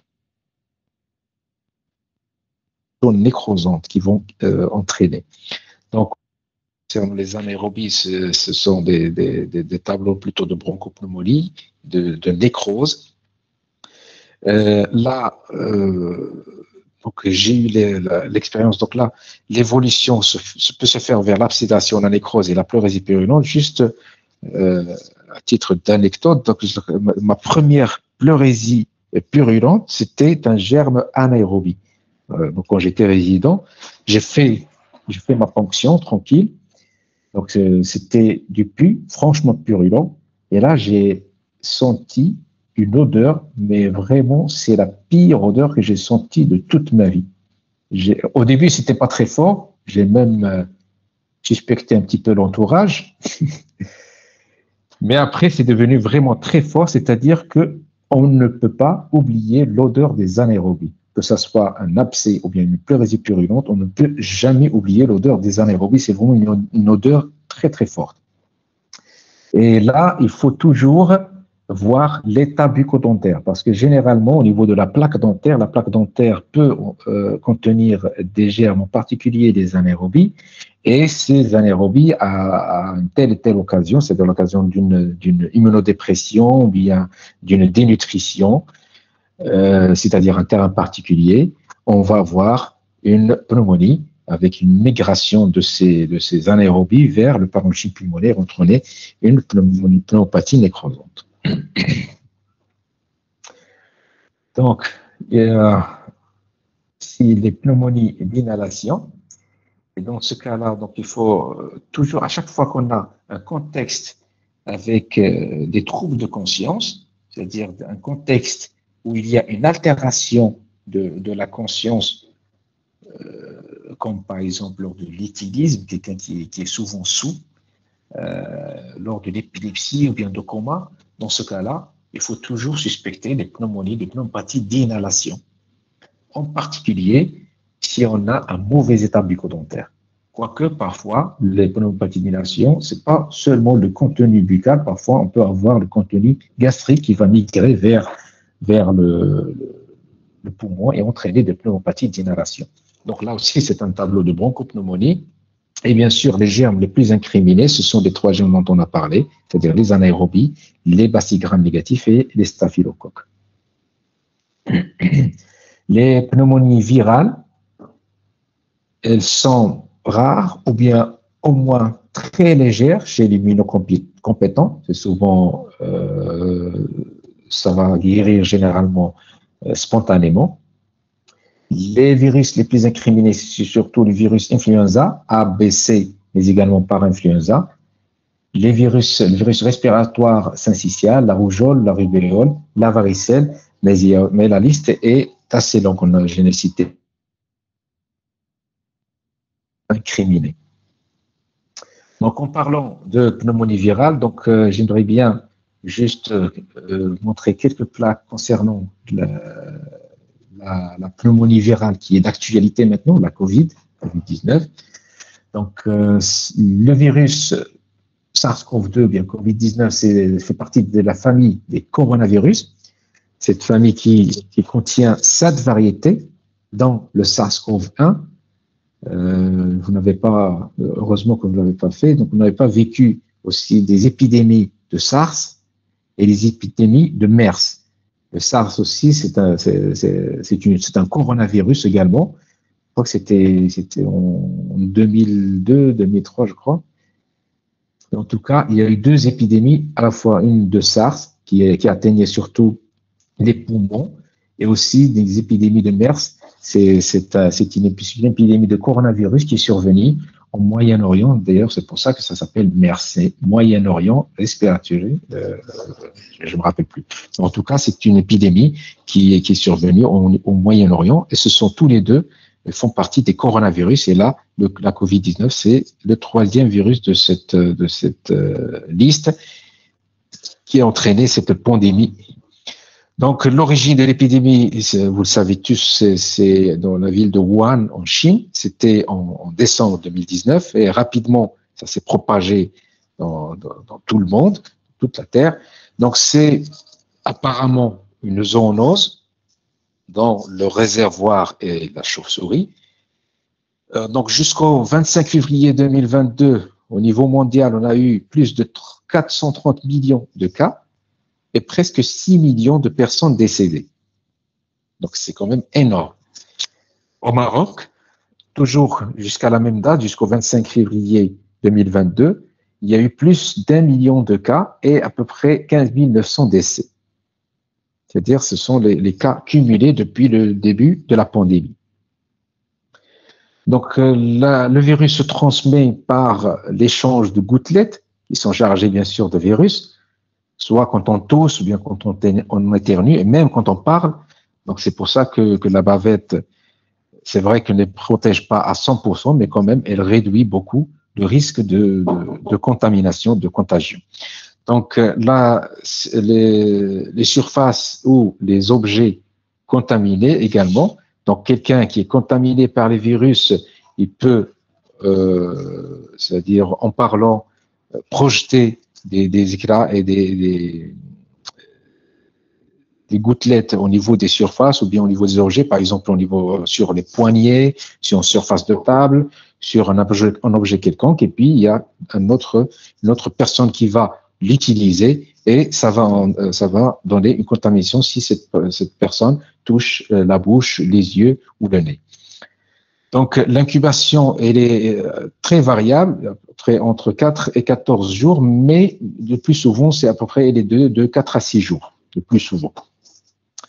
Donc, souvent, la COVID peut passer inaperçue, c'est-à-dire le patient peut être asymptomatique. Parfois, on peut avoir des symptômes légers, c'est-à-dire, c'est sûr que beaucoup d'entre vous ont déjà eu la COVID, donc généralement, ce sont des symptômes légers, à savoir un syndrome pseudo-grippal fait de fièvre, un peu de toux, des courbatures. Parfois, on peut avoir une oppression thoracique, une petite dyspnée, parfois qui peut être sévère. Dans les premières versions de Covid, donc il y a eu très fréquemment l'anosmie et la gueusie, quoique c'est un peu moins fréquent maintenant. Parfois, on peut également avoir des signes digestifs à type de diarrhée ou de douleur abdominale. Donc, la pneumonie, bien sûr, elle peut être sévère, avec carrément une dyspnée aiguë, une insuffisance respiratoire aiguë, voire un syndrome de détresse respiratoire aiguë qui nécessite une prise en charge en soins intensifs au milieu de réanimation. Donc, c'est ça qui fait la gravité de la COVID. C'est vrai que les cas sévères sont beaucoup moins fréquents que les cas asymptomatiques ou bien les cas post-symptomatiques, mais quand même, vu que c'est une pandémie, donc ces cas graves sont quand même assez nombreux. Donc, la confirmation du diagnostic se fait par PCR sur un échantillon d'écouvillonnage, soit nasal, soit pharyngé, soit parfois les deux. Les tests antigéniques ont fait leur apparition il y a quelques mois. C'est vrai que ça aide beaucoup, quoique la sensibilité est un peu discutée. Les sérologies, on peut y avoir recours quand on doute beaucoup de la COVID et la PCR est négative, ou bien si on veut savoir si on a eu une COVID récemment. Donc, c'est vraiment un diagnostic plutôt a posteriori, c'est-à-dire un diagnostic rétrospectif. Généralement, les IgM apparaissent rapidement et disparaissent aussi assez rapidement. Ce sont les IgG qui persistent. Et il y a aussi les autres examens complémentaires qu'on peut demander, mais ce ne sont pas spécifiques de la COVID, c'est surtout pour voir le retentissement. Par exemple, la numération formée sanguine qui peut révéler une lymphopénie. Une lymphopénie. Parfois, on peut avoir une hyperleucocytose, surtout en cas de surinfection. La CRP est souvent élevée. Généralement, elle n'est pas très élevée. C'est aux alentours de 60, 50, 60, 70. Si elle est vraiment très élevée, c'est-à-dire au-delà de 150, 300, dans ce cas-là, il faut suspecter une surinfection. Fibrinogène également. Les dédimères sont aussi très importants. Pourquoi?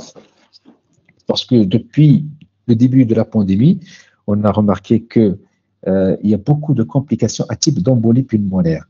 C'est-à-dire le mécanisme exact n'est pas encore vraiment bien élucidé, mais au moins c'est une constatation qui est tout à fait exacte. Les embolies pulmonaires sont beaucoup plus fréquentes lors de la COVID, surtout quand on a une COVID qui est symptomatique, en particulier lors de l'atteinte pulmonaire. Donc, les dédimères, c'est vrai que ce n'est pas spécifique, c'est-à-dire que ça peut être élevé lors des infections, mais quand même, il faut y penser quand on a des dédimères très élevés. Donc, dans ce cas-là, soit qu'on traite systématiquement, soit mieux encore, on peut demander un angioscanner à la recherche d'une embolie pulmonaire. Donc là, ça résume un petit peu l'atteinte pulmonaire de la COVID. On parle aussi de CORATS 1, CORATS 2, CORATS 3, c'est-à-dire en fonction du pourcentage d'atteinte pulmonaire. Donc, vous voyez que ça peut aller d'une simple petite opacité alvéolaire. Généralement, ce sont des opacités alvéolaires en sous-pleural, c'est-à-dire que c'est périphérique, ce n'est pas central. Vous voyez, c'est en sous-pleural, ce sont des opacités alvéolaires, des petites condensations. Parfois, des condensations qui sont assez denses, toujours est beaucoup plus étendue, donc on peut avoir tout un émichon ou bien une bonne partie du poumon qui est atteinte par ces opacités alvéolaires qui peuvent se nettoyer, certes, mais parfois peuvent laisser des séquelles à type de fibrose ou bien de réticulation, et qui peut être responsable, bien sûr, d'une dyspnée chronique. Donc, en fonction, on a vu les pneumopathies, les pneumonies en fonction du germe, on va voir ici en fonction du terrain. Les personnes âgées, bien sûr, la santé est plus fragile, donc systématiquement, on va penser que la mortalité est beaucoup plus fréquente, donc c'est tout à fait normal. Les tableaux ne sont pas vraiment typiques, c'est-à-dire on peut ne pas avoir de fièvre, on peut avoir également des signes extra-respiratoires, une petite toux chronique, mais également, c'est-à-dire une diarrhée chronique, ou bien une atteinte de la conscience à type de confusion. Parfois, on peut avoir juste une déshydratation avec une altération de l'état général. Donc, c'est vraiment ces sujets âgés, à chaque fois qu'il y a une altération de l'état général avec ou sans fièvre, avec quelques signes respiratoires, donc il faut toujours penser à la pneumonie qui est assez fréquente quand même chez cette tranche d'âge et qui est responsable d'une morbimortalité très importante. Bien sûr, il y a des terrains particuliers comme les maladies chroniques, à savoir le diabète, insuffisance rénale, chez quelqu'un qui a aussi un cancer actif ou bien un lymphome, une leucémie, une maladie système, surtout en particulier chez des maladies qui sont sous immunosuppresseurs, sous corticothérapie. Donc, ce sont des terrains qui sont exceptionnellement atteints et plus fréquemment, et leur atteinte est un peu plus grave que d'habitude. Chez les enfants, là aussi, c'est surtout chez les bébés où il y a des tableaux qui sont trompeurs, c'est-à-dire on a un syndrome pseudoméningé, pseudo-chirurgical, on a des douleurs abdominales, le bébé, il pleure, on ne sait pas ce qu'il a, il refuse de téter dans ce cas-là, donc il faut faire les investigations nécessaires pour trouver la pneumonie. Souvent, les pneumonies chez l'enfant, là je parle surtout de l'enfant, c'est souvent associé à une atteinte ORL. Alors, donc on passe maintenant au traitement. Donc, les buts du traitement, bien sûr, le but principal de nous tous, c'est guérir les malades, de manière générale, que ce soit pour la pneumonie ou autre. Donc, guérir le malade, bien sûr, réduire la morbidité, c'est-à-dire tous les symptômes et la souffrance du patient et des complications, bien sûr, éviter la survenue des complications et des décès, et prévenir les récidives. Donc, pour y arriver, donc, on a plusieurs moyens thérapeutiques. Tout d'abord, le traitement symptomatique, qui n'est pas à négliger, qui est aussi très important, bien sûr. C'est vrai que l'antibiothérapie est importante, mais le traitement symptomatique garde aussi toute son importance. Le repos, ça, on n'est pas obligé de le dire. Généralement, le patient, il est fatigué, il est asthénique, donc il se donne du repos. Quoique parfois, il faut insister chez certains patients qui sont très actifs. Il faut insister pour que le patient se repose quand même un petit peu quelques jours pour pouvoir récupérer. La kinésithérapie respiratoire, c'est surtout quand on a des crachats et qu'on n'arrive pas à expectorer. Dans ce cas-là, la kinésithérapie est la bienvenue avec des techniques particulières, des positions particulières et des techniques respiratoires et de massage, de mobilisation qui vont aider le patient à expectorer et essayer d'évacuer le maximum d'expectoration. La réhydratation et l'équilibre nutritionnel, bien sûr, ça c'est très important aussi. Les antipyrétiques et les antalgiques au besoin, c'est-à-dire si on n'a pas de fièvre, on n'a pas de douleur, donc ce n'est pas intéressant de les prescrire. L'oxygénothérapie, là aussi, c'est surtout quand le patient est dyspnéique ou bien si on trouve quand on mesure la saturation, une saturation qui est inférieure à 90%, ou bien lors de la gazométrie, on trouve une PaO2 qui est basse, une pression artérielle en oxygène qui est basse. Dans ce cas-là, bien sûr, l'oxygénothérapie doit être prescrite. C'est un médicament aussi, l'oxygène, donc il doit être prescrite. Et bien sûr, doit être prescrite à bon escient. C'est-à-dire, par exemple, juste un exemple, lors de la BPCO, quand on a une infection de bronchite chronique, il faut essayer de ne pas trop augmenter le débit d'oxygène. Parce que quand on met le patient sous de haut débit d'oxygène, chez un BPCO, on peut tomber dans une hypercapnie. Donc, dans ce cas-là, donc, il faut vraiment donner de l'oxygène, mais sans avoir de complications. Donc, ce sera entre 2 et 3 litres, pas plus. Alors, donc les fluidifiants et les mucomodificateurs, c'est vrai que ce n'est pas vraiment nécessaire. On les utilise parfois si on sent qu'il y a des crachats, des expectorations, et les patients n'arrivent pas vraiment à expectorer. Dans ce cas-là, ça aide un petit peu, en plus de boissons abondantes, de réhydratation et également de la kinésithérapie. Pardon.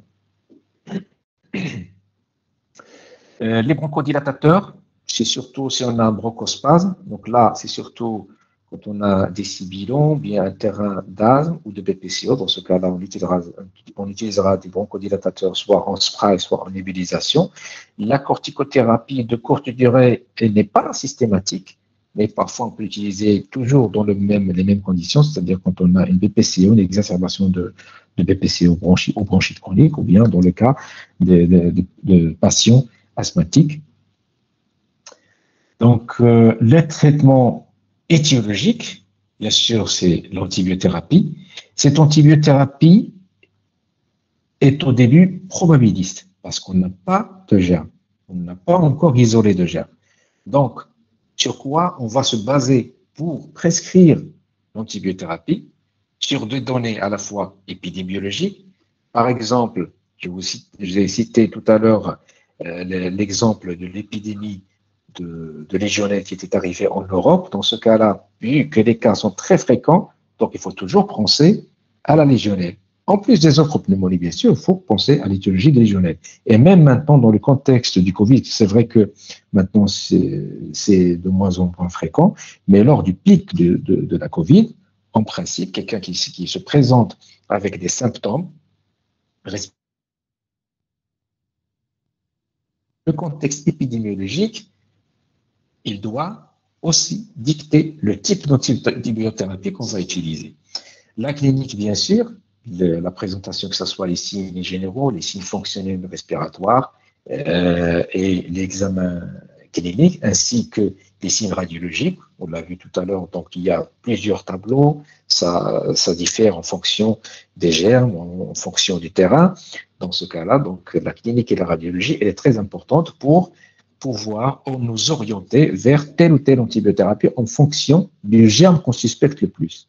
C'est vrai que dans la plupart du temps, c'est surtout le pneumocoque, mais aussi il y a d'autres germes comme par exemple le staphylocoque, les BGN, les anaérobies et autres. Alors, donc les règles générales de la prescription de l'antibiothérapie, ça c'est très important. L'antibiothérapie est au début probabiliste. Pourquoi je dis au début? Parce que parfois, on démarre une antibiothérapie probabiliste et on fait en même temps des prélèvements. Au bout, par exemple, de 2 ou 3 jours, c'est-à-dire 48-72 heures, si on a une bonne évolution, c'est bon. Si on n'a pas de bonne évolution, ou bien l'antibiogramme montre un germe qui est résistant à l'antibiothérapie qu'on a déjà prescrit, dans ce cas-là, bien sûr, il faut rectifier le tir. C'est-à-dire qu'on va se baser sur l'antibiogramme ultérieurement pour prescrire l'antibiotique ou bien, si vous voulez, modifier l'antibiothérapie probabiliste qu'on avait démarré. Donc, l'antibiothérapie doit être précoce pour éviter les complications. Quand on dit précoce, c'est-à-dire qu'on ne va pas attendre les résultats des prélèvements pour prescrire l'antibiothérapie et la démarrer le plus tôt possible. Elle doit cibler les germes en cause, en particulier le pneumocoque, mais bien sûr, c'est en fonction des signes cliniques, radiologiques, le contexte épidémiologique. Si par exemple, un patient se présente dans un contexte de signes respiratoires avec un syndrome pseudogrippal, dans un contexte familial d'il y a à peu près 4-5 jours, dans ce cas-là, donc on ne va pas penser au pneumocoque, on va penser plus à des infections virales ou bien à des infections par des germes intracellulaires. Dans ce cas-là, l'antibiothérapie ne va pas cibler le pneumocoque, mais plutôt les germes intracellulaires. Donc, doit cibler les germes en cause, le pneumocoque bien sûr en particulier. Si on a des signes de gravité, ou bien des facteurs de risque. Donc, il faut essayer d'élargir au maximum le spectre de l'antibiotique pour à la fois couvrir le pneumocoque, les légionnelles et le staphylocoque. Donc ça, c'est surtout l'apanage des cas vraiment graves ou bien sur des terrains très, très risqués. Donc, quelqu'un qui a, par exemple, qui est suivi pour un cancer, à qui on prescrit une chimiothérapie. Chimiothérapie, qui dit chimiothérapie, dit immunodépression. Quelqu'un en même temps qui est, par exemple, âgé, avec un diabète, c'est-à-dire il y a plusieurs tables dans ce cas-là, donc on ne va pas rigoler, donc il faut vraiment prescrire une antibiothérapie à large spectre. Donc, l'antibiothérapie doit avoir une bonne pénétrance dans le parenchyme pulmonaire, donc il faut bien choisir son antibiotique, et donc une bonne diffusion de parenchyme et également dans les sécrétions bronchiques. Donc, il doit être bien sûr efficace, le moins toxique possible. Il doit être toléré par le patient. Et bien sûr, ça serait pas mal d'avoir un bon antibiotique avec pas trop cher. C'est vrai que c'est un peu trop demandé, mais bon. Donc, le coût et la disponibilité. Bien sûr, on ne va pas prescrire un antibiotique que le patient va chercher dans toutes les pharmacies, il ne va pas trouver, ou bien qu'on n'en dispose pas à l'hôpital. Donc, il faut prescrire quelque chose qui est disponible. Donc, dernièrement, ces dernières années, on a remarqué que les fluoroquinolones, surtout de troisième génération, les fluoroquinolones qu'on appelle fluoroquinolones antipneumococciques, sont prescrites de manière assez large. C'est-à-dire que les médecins ont plutôt la main facile pour prescrire les fluoroquinolones. Or, la prescription, c'est-à-dire très fréquente et facile des fluoroquinolones, va entraîner des résistances. Et d'ailleurs, on a déjà des résistances aux fluoroquinolones, surtout dans les pays industrialisés. Donc, il faut éviter les fluoroquinolones. Elles ont été prises lors des 3 derniers mois pour éviter surtout la résistance et ne pas les prescrire comme ça directement à chaque fois qu'on a des symptômes respiratoires. Donc, il faut éviter également de les prescrire quand on suspecte une tuberculose. Pourquoi? Parce que les fluoroquinolones, ce sont également des antibiotiques antibacillinaires. Ce sont des antibiotiques qui sont actifs sur le BK. Donc, dans ce cas-là, il vaut mieux, si on suspecte fortement une tuberculose, il vaut mieux éviter de les utiliser au risque de négativer les BK. Donc, dans ce cas-là, on ne saura pas si c'est une tuberculose ou pas, et après, on aura une rechute parce que une semaine ou bien 10 jours de fluoroquinolone ne va pas traiter une tuberculose. Donc, c'est pour ça que quand on suspecte énormément une tuberculose, il vaut mieux ne pas utiliser les fluoroquinolones, bien faire le prélèvement avant. Donc, les indications, concernant la bronchite aiguë, donc c'est assez simple, c'est un traitement plutôt symptomatique. Bien sûr, en ambulatoire, on ne va pas hospitaliser toutes les bronchites aiguës qui sont vraiment très fréquentes. Le plus souvent, c'est l'abstention thérapeutique, on ne donne rien. On dit aux patients juste de se reposer, de prendre peut-être un petit peu de vitamine C. Mieux encore, au lieu de la vitamine C, juste des fruits, c'est-à-dire une bonne nutrition, une bonne hydratation, un peu de repos, peut-être du paracétamol s'il y a de la fièvre, et puis c'est tout. Donc, c'est plutôt un traitement symptomatique. Concernant la bronchite, la surinfection de bronchite chronique, dans ce cas-là, on prescrit de l'amoxicilline. L'amoxicilline, 2 à 3 grammes par jour, ou bien des macrolides, et on peut après switcher en fonction de l'évolution. Parce que la plupart du temps, ce sont des bactéries qui sont sensibles à l'amoxicilline, mais parfois, on peut avoir des germes intracellulaires qui sont plutôt sensibles aux macrolides. Donc, la durée est généralement de 7 à 10 jours. Donc, toujours dans la surinfection de bronchite chronique, le traitement, il est plutôt en ambulatoire, sauf si on a des cas graves d'exacerbation de BPCO. Le traitement est symptomatique. On donne une antibiothérapie surtout quand on a des expectorations purulentes. C'est vrai qu'on parle de critères d'ontolysiens, mais c'est surtout le critère le plus important, c'est la purulence des crachats. C'est vrai qu'on dit que l'augmentation de la quantité de la purulence des crachats et l'aggravation d'une dyspnée de base, c'est tout ça, mais c'est surtout la purulence des crachats qui va indiquer la mise en jeu de l'antibiothérapie. Donc, l'amoxicilline, bien sûr, c'est en première intention. On peut switcher par un macrolide si on n'a pas une bonne évolution. Les céphalosporines de première génération ou de deuxième génération aussi peuvent être prescrites. Là, j'aimerais juste dire un mot à propos des céphalosporines de première génération, deuxième génération, même troisième génération. C'est vrai qu'ils sont disponibles par voie veineuse, mais également par voie orale, mais par voie orale, vraiment leur biodisponibilité est très réduite. Donc, on préfère vraiment les utiliser en milieu hospitalier. C'est vrai que parfois, quand on a une bonne évolution sous céphalosporine, que ce soit première, deuxième ou troisième, on peut continuer par voie orale après, mais ça a moins de biodisponibilité que les céphalosporines par voie veineuse. La durée, c'est entre 7 et 14 jours. En moyenne, c'est une dizaine de jours. Et bien sûr que, comme toute pathologie infectieuse, en particulier pulmonaire, il faut toujours évaluer après 48 à 72 heures, évaluation sur le plan bien sûr clinique, peut-être biologique si on n'a pas une bonne amélioration, et aussi sur le plan radiologique.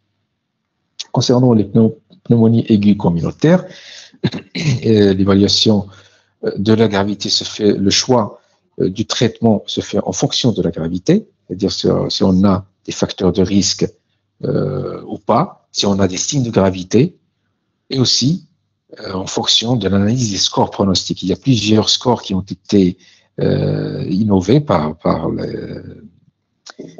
les experts, et on peut en choisir le plus facile, d'ailleurs je vais vous en parler, pour savoir si le patient doit être hospitalisé ou pas, c'est-à-dire s'il y a des signes de gravité ou pas. Donc les facteurs de risque sur l'âge, la vie en institution, l'alcoolisme et le tabagisme sont aussi des facteurs de risque, donc gare aux fumeurs. Les pathologies associées, les tares associées, l'hypoplasie, la dépression, VIH, le PCO, tout ça. Les antécédents aussi de pneumonie bactérienne, c'est-à-dire qu'il y a déjà une prédisposition à faire des pneumonies. Dans ce cas-là, donc ça aussi, c'est un facteur de risque. Une hospitalisation antérieure pour une pneumonie et également les troubles d'églutition qui vont entraîner des pneumonies à répétition. Les signes de gravité, il y a bien sûr les signes cliniques, en particulier l'atteinte de la conscience, aussi une altération profonde de l'état général, l'atteinte aussi des fonctions vitales, que ce soit un état de choc avec une pression systolique inférieure à 90, une fréquence cardiaque qui est très importante, supérieure à 120, ou bien fréquence respiratoire supérieure à 30 cycles par minute, mais parfois on peut également faire une gazométrie pour voir qu'il y a une hypoxie. Température très basse ou trop élevée, les pneumopathies d'inhalation. Donc tout ça, ce sont des signes de gravité. Donc sur le plan radiologique, on a aussi des critères de gravité. Quand on a une atteinte étendue, c'est-à-dire plusieurs segments, voire plusieurs lobes, ou bien l'atteinte des deux poumons. Également aussi, entre deux radiographies thoraciques, on remarque qu'il y a une extension assez rapide. Aussi, si on a des complications à type d'abcès ou de pleurésie, dans ce cas-là, ce sont des signes de gravité. Sur le plan biologique, bien sûr, l'acidose et l'hypoxie. Donc, on va voir ça sur les gazométries artérielles qu'on peut pratiquer. Les leucopénies et l'hyperleucocyte supérieure à 30 000 et l'insuffisance rénale aiguë. Donc, si on a un de ces critères-là, il faut hospitaliser le patient et démarrer le traitement le plus tôt possible, un traitement le plus large possible. On a bien sûr plusieurs scores pronostiques, comme je l'ai dit tout à l'heure, mais les scores pronostiques, c'est vrai qu'il y a des scores qui sont quand même assez compliqués. Moi, personnellement, je ne citerai qu'un. Il y a le score de Fine, le CRP 65, il y a également le CURB 65, il y a le score de l'ATS, il y en a plusieurs. Mais pour moi, et même pour vous, bien sûr, ce qui est le plus intéressant, c'est celui au cours duquel on n'a pas besoin d'examen complémentaire. C'est-à-dire qu'en se basant juste sur la clinique, on peut faire son score, c'est le CRB 65. Le CRB 65, donc ce sont des critères plutôt cliniques. Donc, il y a C pour la confusion, c'est-à-dire l'atteinte de la conscience. Le R, c'est pour la fréquence respiratoire. Si on a une fréquence respiratoire supérieure à 30 par minute. Le B, c'est pour le blood pressure, c'est-à-dire la pression artérielle. Si on a une tension artérielle qui est inférieure à 90 pour la minimale et pour la maximale et inférieure à 60 pour la minimale, la diastolique. Et l'âge, bien sûr, si on a un patient qui est âgé de plus de 65 ans. Donc, il suffit d'avoir un seul de ces critères pour dire que le patient doit être hospitalisé. C'est vrai que l'âge, c'est un peu discutable quand on a quelqu'un qui est âgé de 66, 67 ans, qui est en très bon état général, non fumeur, sans tard, et qui se porte bien, il n'est pas dyspnéique. Dans ce cas-là, on peut discuter, mais généralement, l'un de ces critères, ça suscite l'hospitalisation. Donc, des situations particulières comme des complications de la pneumonie, à savoir l'épanchement pleural et l'absédation, ce sont des complications qui sont assez graves, les situations socio-économiques défavorables et l'inobservance du traitement. Par exemple, quelqu'un qui est isolé chez lui, un sujet âgé, il est seul, et dans ce cas-là, ce n'est pas évident de prescrire un traitement à domicile. Donc, on est sûr qu'il ne va pas le prendre. Donc, il vaut mieux l'hospitaliser pour être sûr que de l'observance et de la prise des médicaments. Donc, un seul critère égale l'hospitalisation. Donc, le critère d'hospitalisation au service de pneumologie, les facteurs de risque qu'on a déjà vus, les signes de gravité immédiate, l'échec du traitement initial, les signes au foyer, les crépitants et tout ça, la prise en charge à domicile qui peut être impossible, la leucopénie ou hyperleucocytose, l'anémie, l'insuffisance rénale, une hypoxie sur la gazométrie artérielle, l'acidose, les anomalies de l'hémostase et l'atteinte multilobaire et la pleurésie. Donc tout ça, donc l'un de ces critères, on peut hospitaliser juste au service de pneumologie. Concernant l'hospitalisation en unité de soins intensifs, là c'est un peu plus grave, c'est un peu plus sévère quand on a une insuffisance respiratoire sévère, c'est-à-dire une dyspnée vraiment aiguë avec des signes de lutte. Si on a une instabilité hémodynamique, qui frôle l'état de choc, d'ailleurs, donc une pneumonie, ça peut entraîner un état de choc dans un cadre de choc septique. L'acidose sévère, le CIVD, c'est la coagulation intravasculaire disséminée, qui est aussi une complication, surtout en cas de choc septique. L'insuffisance rénale aiguë et sévère, donc là, il faut absolument l'hospitaliser au milieu de soins intensifs pour prendre en charge à la fois l'infection et l'insuffisance rénale. Et bien sûr, les autres défaillances, parfois on peut avoir une défaillance multiviscérale, que ce soit neurologique ou autre, dans le cadre d'un choc septique. Donc les indications, les pneumonie aiguë communautaire de l'adulte sain sans facteur de risque et sans signe de gravité. Donc généralement, le traitement est ambulatoire. Généralement, quand on a une pneumonie franche-lobaire aiguë, donc on suspecte beaucoup plus le pneumocoque, donc on prescrit l'amoxicilline à 3 grammes par jour, à peu près 50 mg par kilo par jour. Donc généralement, c'est 3 grammes par jour pour ne pas casser la tête. Donc les pneumopathies interstitielles, c'est plutôt l'apanage des germes intracellulaires. C'est pour ça qu'on indique plutôt les macrolides à 500 mg à 1 gramme par jour. Bien sûr, il faut toujours évaluer après 48 ou 72 heures. S'il n'y a pas d'amélioration, soit on ajoute l'un des deux, c'est-à-dire on ajoute l'amoxicilline au macrolide, ou bien le macrolide à l'amoxicilline, soit on switch. C'est-à-dire soit que c'est les deux traitements, ou bien on passe à l'autre traitement. Donc la durée est généralement en moyenne de 10 jours. Et s'il n'y a pas d'amélioration au bout de 5 jours, il vaut mieux qu'on hospitalise le patient pour faire des explorations et peut-être démarrer un traitement de plus large spectre, préférentiellement par voie veineuse. Pour les pneumonies aiguës communautaires hospitalisées, donc le traitement, bien sûr, il est probabiliste, comme en ambulatoire. On préfère bien sûr l'injectable, surtout lors des premiers jours, 2-3 jours, voire plus. Et puis, on pourra avoir un relais par voie orale. Généralement, quand on obtient la pyrexie et un début d'amélioration sur le plan clinique, une diminution de la toux, généralement, on peut passer à la voie orale. Donc, s'il n'y a pas de comorbidité, donc là aussi, c'est l'amoxicilline. S'il y a des comorbidités associées, on préfère l'association amoxicilline acide clavulanique. Nous, vraiment, il est rare qu'on utilise l'amoxicilline seul. Le plus souvent, c'est amoxicilline, acide clavulanique. On peut également utiliser les céphalosporines de deuxième ou troisième génération, toujours bien sûr par voie veineuse, parce qu'ils sont les plus efficaces, ou bien les fluoroquinolones de troisième génération. J'en ai parlé tout à l'heure, c'est surtout les lévofloxacine, moxifloxacine. Lévofloxacine est un peu préféré par rapport à la moxifloxacine. Donc, l'évolution toujours après 2 ou 3 jours. La durée de traitement, généralement, 7 à 14 jours, sauf dans certains cas. Et bien sûr, s'il n'y a pas d'amélioration, il faut élargir le spectre d'action, il faut élargir l'antibiothérapie. Par exemple, on a juste l'amoxicilline acide clavulanique, on peut ajouter une fluoroquinolone. Donc, on ne va pas ajouter généralement l'amoxicilline acide clavulanique au céphalosporine parce que c'est à peu près la même famille, c'est le bêta-lactamine. Donc, généralement, c'est amoxicilline acide clavulanique en association avec les fluoroquinolones ou bien les C2 ou C3G en association avec les fluoroquinolones. Bien sûr, ça, si on n'a pas une bonne évolution. Donc, s'il n'y a pas d'amélioration vers 5-6 jours, donc il faut essayer d'isoler le germe et bien sûr chercher des complications ou bien un autre diagnostic.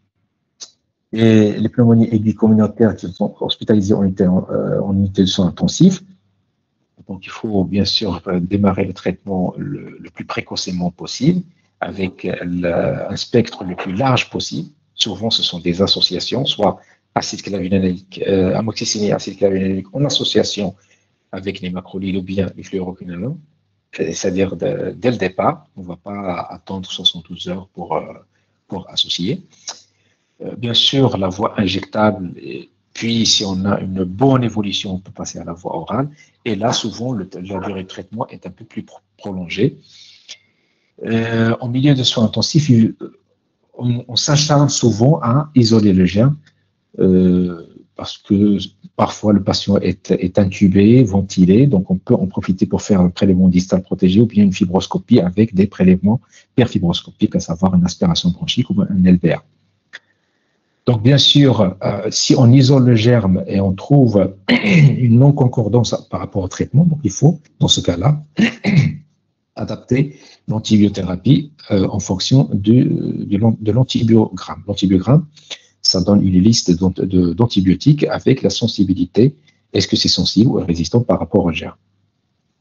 Donc, la surveillance, bien sûr, elle est clinique, température, les expectorations, l'examen clinique, elle est biologique. On va voir l'hyperleucocytose et la CRP surtout, aussi également la procalcitonine. Sur le plan radiologique, le nettoyage prend plus de temps, donc il se fait en retard par rapport à la clinique et la biologie. Donc il faut savoir être patient pour un bon nettoyage radiologique. Et parfois même, on peut avoir des séquelles ou des complications. Donc l'évolution, soit un bon traitement bien conduit et précoce, généralement, l'évolution est favorable. Donc, le patient est apyrétique au bout de 2 ou 3 jours avec une disparition des signes cliniques. Les signes biologiques vont suivre au 5e jour et puis après, le nettoyage radiologique va suivre plus tardivement. Bien sûr, en l'absence de traitement, on peut avoir une évolution défavorable avec des complications, voire même un décès. Donc, les types de complications qu'on peut avoir, bien sûr, la mort, premier. On peut avoir une insuffisance respiratoire aiguë avec une intubation et le séjour en réanimation. Un choc septique qui est aussi très grave et peut entraîner le décès. L'extension des lésions radiologiques ou bien l'extension par contiguïté également. On peut avoir comme complication soit un abcès du poumon, une pleurésie purulente, il y a des localisations extrathoraciques. Lors des pneumopathies récidivantes, donc il faut toujours chercher une pathologie sous-jacente qui serait la cause de ces pneumopathies récidivantes, à savoir soit un corps étranger, un reflux gastro-œsophagien ou bien une cause locale, par exemple une tumeur, que ce soit bénigne ou maligne.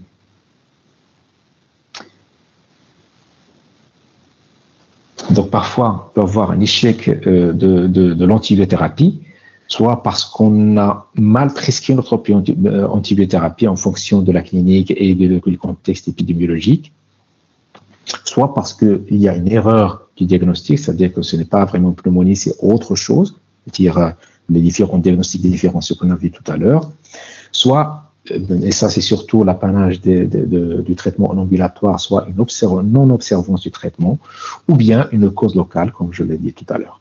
Donc il faut toujours faire une radiographie thoracique et essayer d'identifier le germe responsable avec un antibiogramme pour y remédier. Donc on parle juste un tout petit peu de l'abcès du poumon avant de terminer. Donc l'abcès du poumon, par définition, donc il faut bien apprendre cette définition, c'est très important.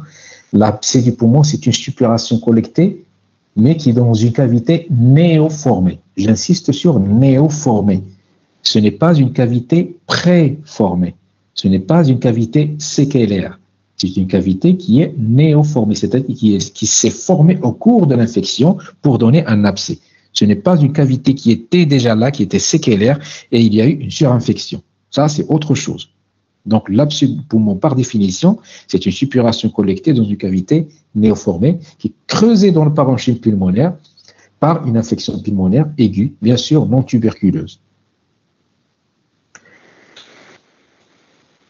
Donc, pourquoi, bien sûr, on insiste sur le terme non tuberculeuse? Parce que la tuberculose également peut entraîner un infiltrat avec une excavation, une nécrose qui se creuse à l'intérieur du parenchyme pulmonaire. C'est pour ça qu'on insiste sur le terme non tuberculeuse. Donc, il faut apprendre par cœur cette définition. Donc, les germes, souvent en cause, il y a les germes anaérobies qui sont, comme je l'ai dit tout à l'heure, qui sont responsables d'une odeur nauséabonde. Donc, dès qu'on sent cette odeur nauséabonde, on suspecte directement l'anaérobie. Les anaérobies, il faut traiter comme telles. Les germes anaérobies, on a souvent le pneumocoque, là aussi. Le staphylocoque aussi peut être en cause, mais également les bacilles à gram négatifs. Donc, ce sont les Klebsiella, Proteus, Escherichia coli et d'autres germes. Donc, tous les germes à gram négatifs peuvent entraîner des abcès pulmonaires. Donc, tous ces germes, je l'ai dit tout à l'heure, ce sont des germes responsables plutôt de pneumopathie nécrosante.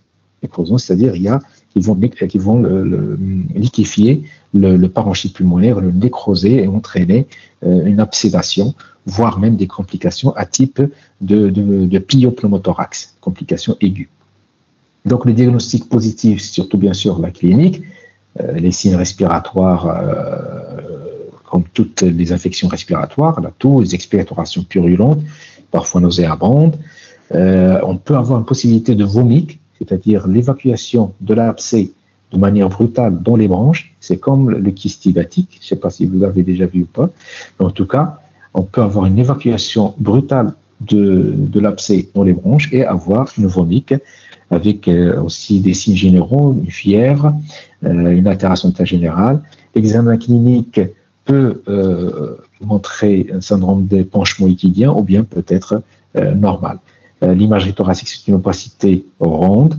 Parfois, on peut avoir une image hydroaérique si on a une évacuation de l'abcès au niveau des bronches. Et la biologie peut avoir, bien sûr, comme toutes les infections, une hyperleucocytose, une CRP augmentée, procalcitonie augmentée. Sur le plan bactériologique, on essaiera d'identifier le germe au niveau des expectorations. Là, donc, c'est une opacité avec un niveau hydroaérique, c'est-à-dire qu'il y a une partie du pus qui est à l'intérieur de cet abcès qui a été évacué et il y a eu entrée de l'air, donc c'est pour ça qu'on a un niveau hydroaérique. Donc les facteurs favorisants, c'est surtout bien sûr les portes d'entrée comme la sinusite, un mauvais état bucco-dentaire ou bien un furon, c'est-à-dire au niveau cutané, ou bien une infection urinaire. Les autres causes, on peut avoir une tumeur bronchique, soit bénigne ou maligne ou un corps étranger, c'est-à-dire localement, ou bien un trouble de déglutition avec syndrome d'inhalation, des troubles de déglutition, ou bien dans le plan général, on a un état d'immunodéficience, soit à cause d'un éthylisme, de diabète ou bien d'une chimiothérapie, une corticothérapie. Les particularités thérapeutiques, c'est surtout l'antibiothérapie adaptée, de durée prolongée, évacuer les suppurations pulmonaires, traiter les facteurs favorisants. Donc, pour prévenir les infections respiratoires, donc il faut bien sûr éviter le tabagisme, éviter les cigarettes, qui est une porte d'entrée également, éviter les atmosphères polluées de manière générale, traiter les foyers infectieux ORL, la vaccination antigrippale et antipneumococcique aussi, c'est très important. L'antigrippale, c'est une fois par an et l'antipneumococcique, c'est une fois par 5 ans. Donc, pour conclure, les IRABC Ce sont des affections qui sont fréquentes, qui sont assez graves par leur morbidité et par leur mortalité. Donc, l'évaluation doit être très rapide et la mise en place du traitement doit être très rapide pour éviter les complications. Je vous remercie.